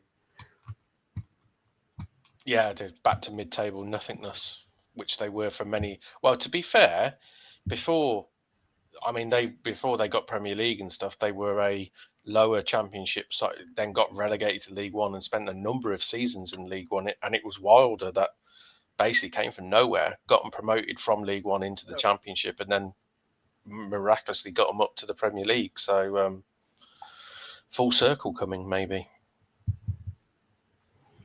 Okay. We covered the Sheffields at the start. I think we've done enough on them, really. Oxford United, do we have anything in particular to say for them, except they've been up for 2 seasons, and could this be the 2-season bounce back down? Yeah, they'll be. I think they might be in trouble. I don't think they recruited as well as they needed to in the summer.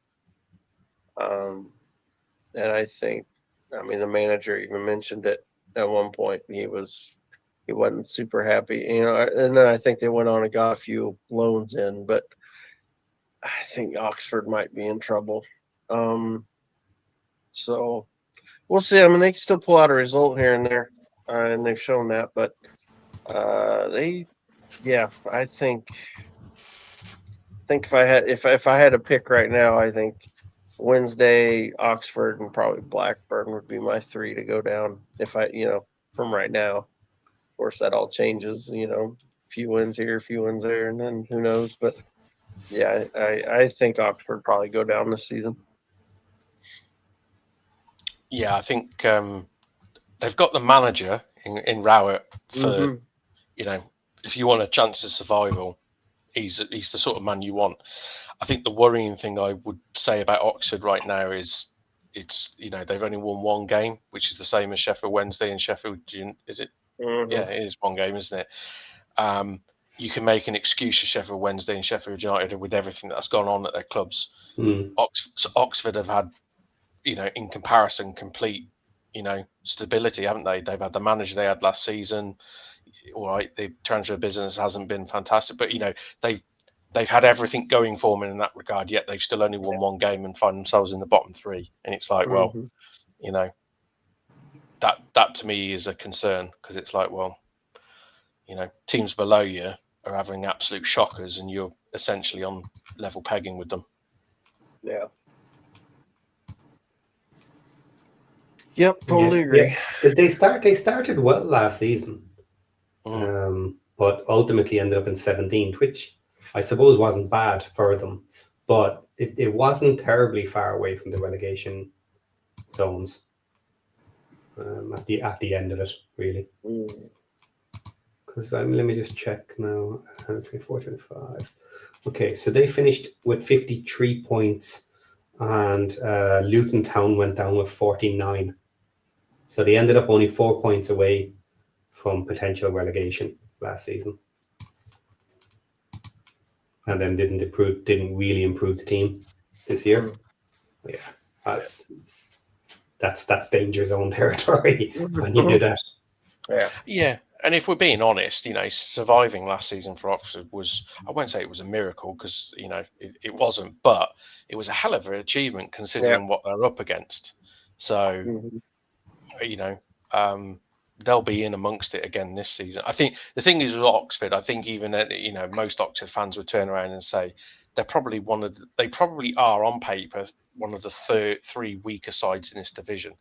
The thing that they will be relying upon is having a manager like Rowett and hoping that somebody else in the division self-destructs, and they could take advantage of that, if you know what I mean.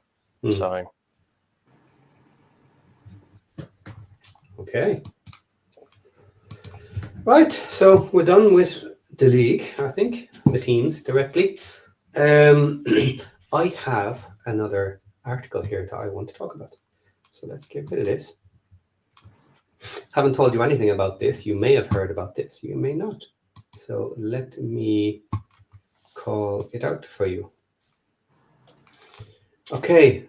Regrettable is the quote from UEFA. They reluctantly confirmed decision as 2 top-flight matches to be played overseas. Have you heard anything about this? I read it in the chat when you posted it earlier. I gave it a quick overview. That was the first I saw. Fair enough. Yeah. I haven't heard anything other than that. I'll be honest, it's total news to me. I've not seen a thing. Okay. So I'll read a little bit of the article. UEFA has given the green light for a Serie A and a La Liga fixture to be played overseas. However, the sports governing body in Europe outlined the two matches were exceptional and games outside of the respective nations in which a league is based would not be the rule moving forward. In a statement, UEFA confirmed that they had approved La Liga and Serie A requests for Barcelona to play Villarreal and in Miami, and AC Milan against Como down in Perth, respectively. UEFA has, quoting here, UEFA has today reiterated its clear opposition to domestic league matches being played outside of their home country, the statement read. After the meeting of its executive committee in Tirana last month, UEFA undertook further consultations with stakeholders to assess the extent of the implications of the issue, following the applications it receives from the Spanish and Italian football associations. That consultation confirmed the widespread lack of support that has already been raised by fans, other leagues, clubs, players, and European institutions around the concept of domestic league matches being relocated abroad. Goes on, however, given that the relevant FIFA regulatory framework currently under review is not clear and detailed enough, the UEFA Executive Committee has reluctantly taken the decision to approve on an exceptional basis the two requests that were referred to it. UEFA will actively contribute to the ongoing work led by FIFA to ensure that future rules uphold the integrity of the domestic competitions and close the bond between clubs, their supporters, and local community. Despite the groundbreaking announcement, UEFA President Alexander Serafin doubled down on the organization's commitment to protect the integrity of national leagues. League matches should be played on home soil. Anything else would disenfranchise loyal match-going fans and potentially introduce distortive elements in competitions. Our consultation confirmed the breadth of these concerns. I would like to thank the 55 national associations for their constructive and engagement on a sensitive issue. While it is regrettable to have to let these two games go ahead, this decision is exceptional and shall not be seen as a precedent going forward. So the Barcelona clash with Villarreal will be at the Hard Rock Stadium in Miami as the venue. 64,767 capacity stadium. And then it doesn't say where the other one. Milan's match against Como, penciled for February 8th at the San Siro, is now set to be played at Optus Stadium in Perth. Doesn't say how many the Optus Stadium fit. Okay, so we are one step closer to Birmingham versus Wrexham in America. Over my dead body. It's happening. Yes. Why are you not excited? This is great news. I don't agree with it at all. However, I don't think it will ever happen to any clubs in England. My sort of first feeling on this is that you can tell UEFA are against it, but begrudgingly they will have sort of, like you said, what did they say they under exceptional circumstances, is it all sort of thing? They're agreeing it as an exceptional circumstance because their rules aren't tight enough to refuse it.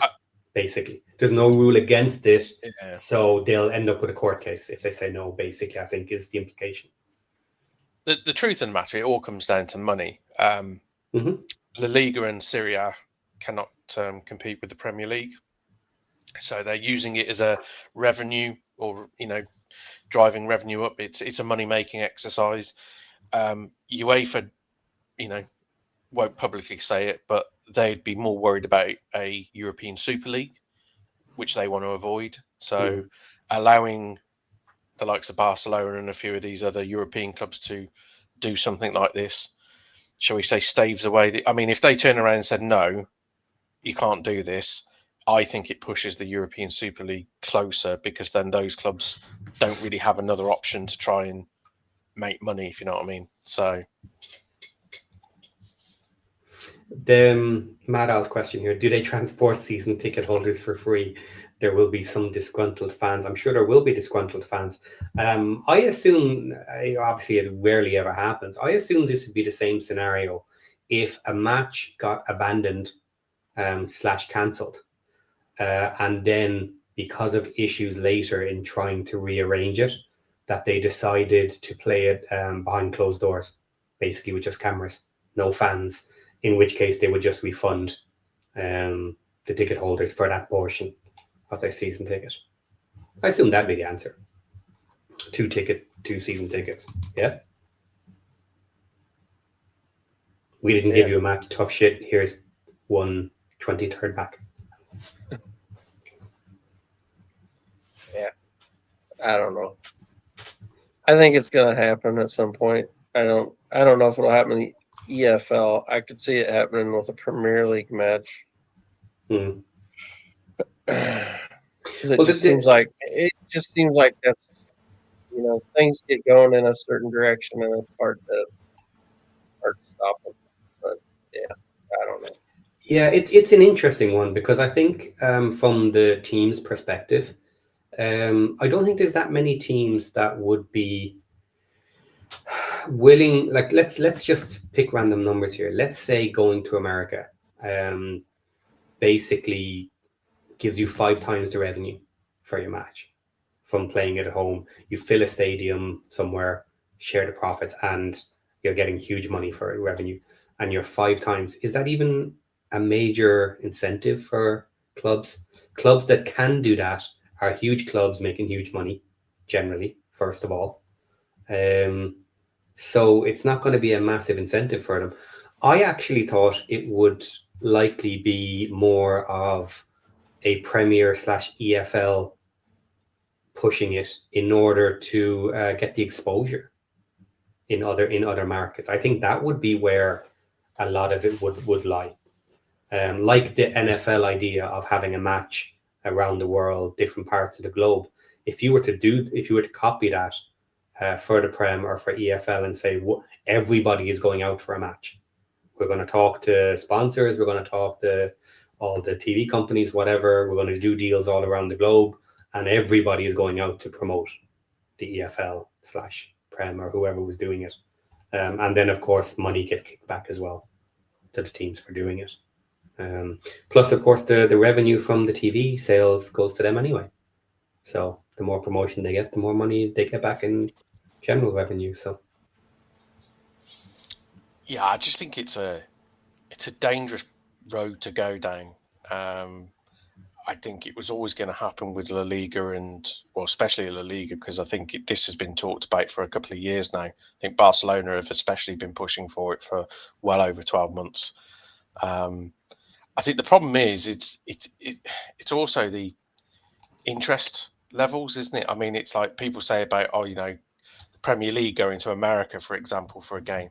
But realistically, there's only ever going to be the interest if it's a certain couple of clubs from the Premier League. I mean, if it was Man United, Chelsea, Liverpool, Arsenal, something like that, then I'm sure that would have a lot of interest to go out there and watch it in America. But I mean, say, for example, the Premier League say, one fixture is going to be in Miami from the Premier League.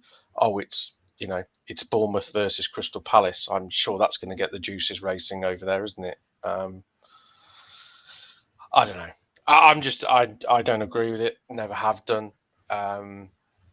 I don't see it ever. Like I said before, I think the Premier League and the EFL have got rules in place that basically would stop it from being able to. So the rules would have to change, which I don't think that would ever happen. But I think the only thing that might put pressure on is the likes of Serie A, La Liga, and other European leagues, the French league especially. The more that they do it, the Premier League are going to start to think, we're missing out on something. That's the only thing that might change their thinking, possibly. Yeah, changing the rules now to try and stop it ultimately will only weaken the court case you end up in if big clubs or if different leagues decide we're going to push this ahead. I think the rules already changed, though, haven't they? They changed the rules when they scuppered the European Super League. They changed the rules then that basically stopped any club being able to walk away from it, and also playing any games overseas and stuff. They sort of screwed that all over then to protect the Premier League as such. Yeah. Comment here from Matt White. Counterpoint, the NFL makes 3 times the Premier League and are trying to expand. Why wouldn't the Premier League do the same? Europe is a limited market. I would argue here that 3 times for the NFL, but the NFL is heavily dominated by an American market. The European market is a little bit different. I think it's more of a global market for the Prem. Now, it can be expanded, so I agree with the general premise of why aren't they pushing to broaden globally. I think they are trying to push, but they just haven't decided to do that yet. But I would argue that the percentage that comes in international broadcasting rights is quite significant. Well, I was, to his point, I would say this. If you wanted more money from an American TV deal, you need putting games in the United States would drive that price up because it would drive interest up. And if interest goes up, and the American market is absolutely massive as far as TV and the money that they're willing to pay, which is exactly to his point, how much the NFL makes. So, and obviously, I'm with John. I don't think they should do it. I think it shouldn't be done, but I think the money always has won out. Eventually, the money is going to win, and you're gonna try to get the most money you can get. And if you wanted to drive up revenues, moving a game or two to the United States every season and making a big spectacle out of it would go a long way in driving those revenues up. Yeah, so I suppose what, in theory, then what you could do if you really want to push this and have interest, then you'd want to do something like have a team in America every 2 weeks. In which case, you have the networks pushing that match as this is here in America in prime time. And I don't even think you'd have to do that. I mean, I know what you're saying. Do a bunch of, but I think if you just did, I know what you're saying, which is kind of what the NFL has gotten to at this point. We have quite a few games over in England now. They're in the UK. But I think if you just did a couple and made a big spectacle of them, that would drive the revenues through the roof. The TV revenue would go, because interest would go through the roof. And I think what you're going to see here this summer, I think there's probably going to be an explosion in interest in soccer or football after the World Cup in the United States. I think kind of the same thing happened when we had the last one in the United States. You had a big bunch of interest in the sport that wasn't there before. And I think you're going to see that again. So it'll be, I think, like I said, the money's always going to win out, though. I do think it's inevitable at some point. And the problem is, like, you can't. The argument they're always going to make is, well, if you want to keep the best players in England and have the best league, you've got to be able to pay the most money, and that's going to be the Premier League's argument. And so I think, right now there's rules in place to keep it from happening, but I think eventually you'll get to a point where the owners are like, you know what, we can't change the rules. Maybe we need to change the rules so that we can make this happen. I do think it's an inevitability at a certain point. I think the thing, going off on a bit of a tangent, I think the thing that is more likely to happen rather than sort of Premier League going abroad is, instead of the TV deals that they have now, is I think you're more likely to see a Premier League streaming service managed by themselves, which then they can sell the rights themselves for whatever they want across the board. And that will send the revenues for the clubs absolutely through the roof compared to what it is now. I think that's more likely to happen before they would enter into sort of playing a few Premier League games overseas. I think Simon Jordan's mentioned it quite a few times on TalkSport that he sees it as the only feasible way going forward. Because I think you have something similar with the NFL, don't you, Aaron? Is it the NFL Network or whatever it is, or Pass or whatever? Yeah, well, yeah, there's, it's like more or less, yeah. Yeah, there is. There's something like Because that. I think that's what they're talking about, is essentially scrapping the TV deals that they do with the networks and essentially just streaming it, creating their own streaming service, and then selling that to whoever, because it'll make them more money. Yeah. Probably. Okay. Yeah. This is slightly off topic, but I'll answer it now. Andrew C. Is asking, if Wrexham wins the EFL Cup, does that mean they will get to play more international teams? No, if you win the Carabao Cup, you get a qualification place to try and win your way through to Europa League. It is Europa League, isn't it? Yes, let me double check. I have it here. Playoff round in the Conference League. Okay. Yeah, I was going to say, I think it's the Conference League. Conference League. The Europa League goes to the Premier League lower than fourth, isn't it? Yeah, and if you happen to qualify to the other competitions beforehand, then the spot gets opened to the highest placed Premier League team that hasn't won qualification through other methods. If you finish above and get a different qualification, then that spot goes to the highest ranked Premier League. So we need to win it, and then we need to win a qualifier to play European teams. Okay. Anything else? We do have a question in the background that we're going to answer, but nothing else to bring up. Okay, we are at 2 hours and 26 minutes, and I said before we started this will probably be a short one tonight. You jinxed it, Paddy. You jinxed it. Okay. Here we go. This always happens when you prepare. Yeah. You just keep pulling things out. But don't I bring good stuff? Yeah, I know. That's good. Okay. Hey guys, do you know what the deal is with the 9 million investment in the club? It was actually 7 million, but I'm assuming that's a dollar amount. Probably, yeah. I think it's certain articles probably put the American dollar price into it. So it's about 7 million, and one share was announced for the 7 million.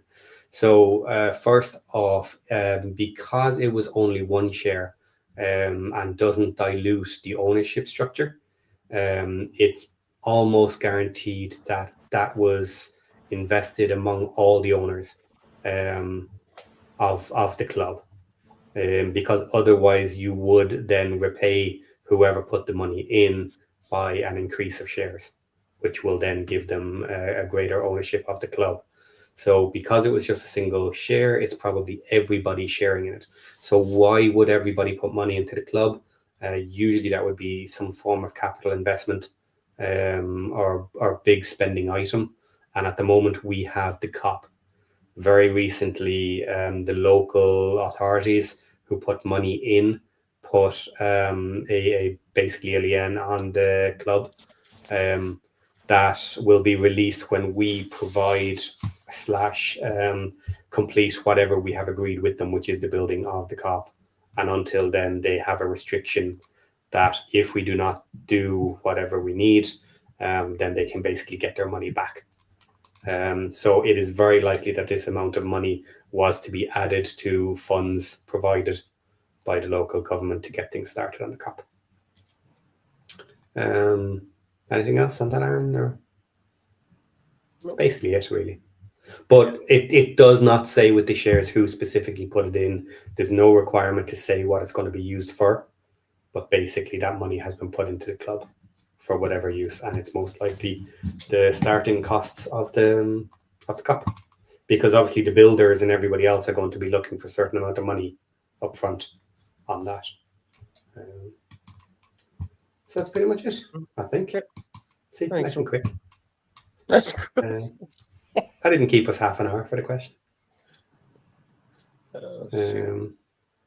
Okay, guys. So on that bombshell, we have money for our cop. Yeah. Boom. Boom. Everyone's Bam. got a stand called the Cop, haven't they, as well? Why is it called a cop, John? I have no idea. We've got one called the Cop too, and I have no idea why it's called the Cop either. Okay, now you've just delayed us because I'm interested, and I am.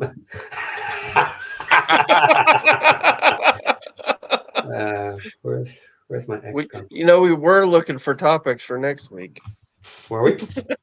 Okay, there we go. On the bombshell, that if you don't already know why it's called a cop, and if you don't care to go and search it yourself, on the next Champ Chat, I will answer the question: why are all the stands called cops? So, on that bombshell, good night. Hit the like button. A cliffhanger. Leave comments. We'll have you coming back for more. If 2 hours and 30 minutes was not enough for you, then that little cliffhanger is going to bring you back next time. Don't forget to tell all your friends. I would like that subscriber number to be at 3,000 by the time we come back for Champ Chat, guys. Do your best. We are less than 100 away. It'll make Josh happy.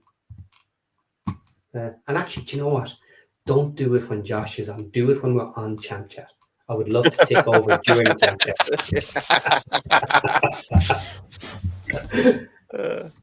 On that bombshell, take care. Bye, everybody.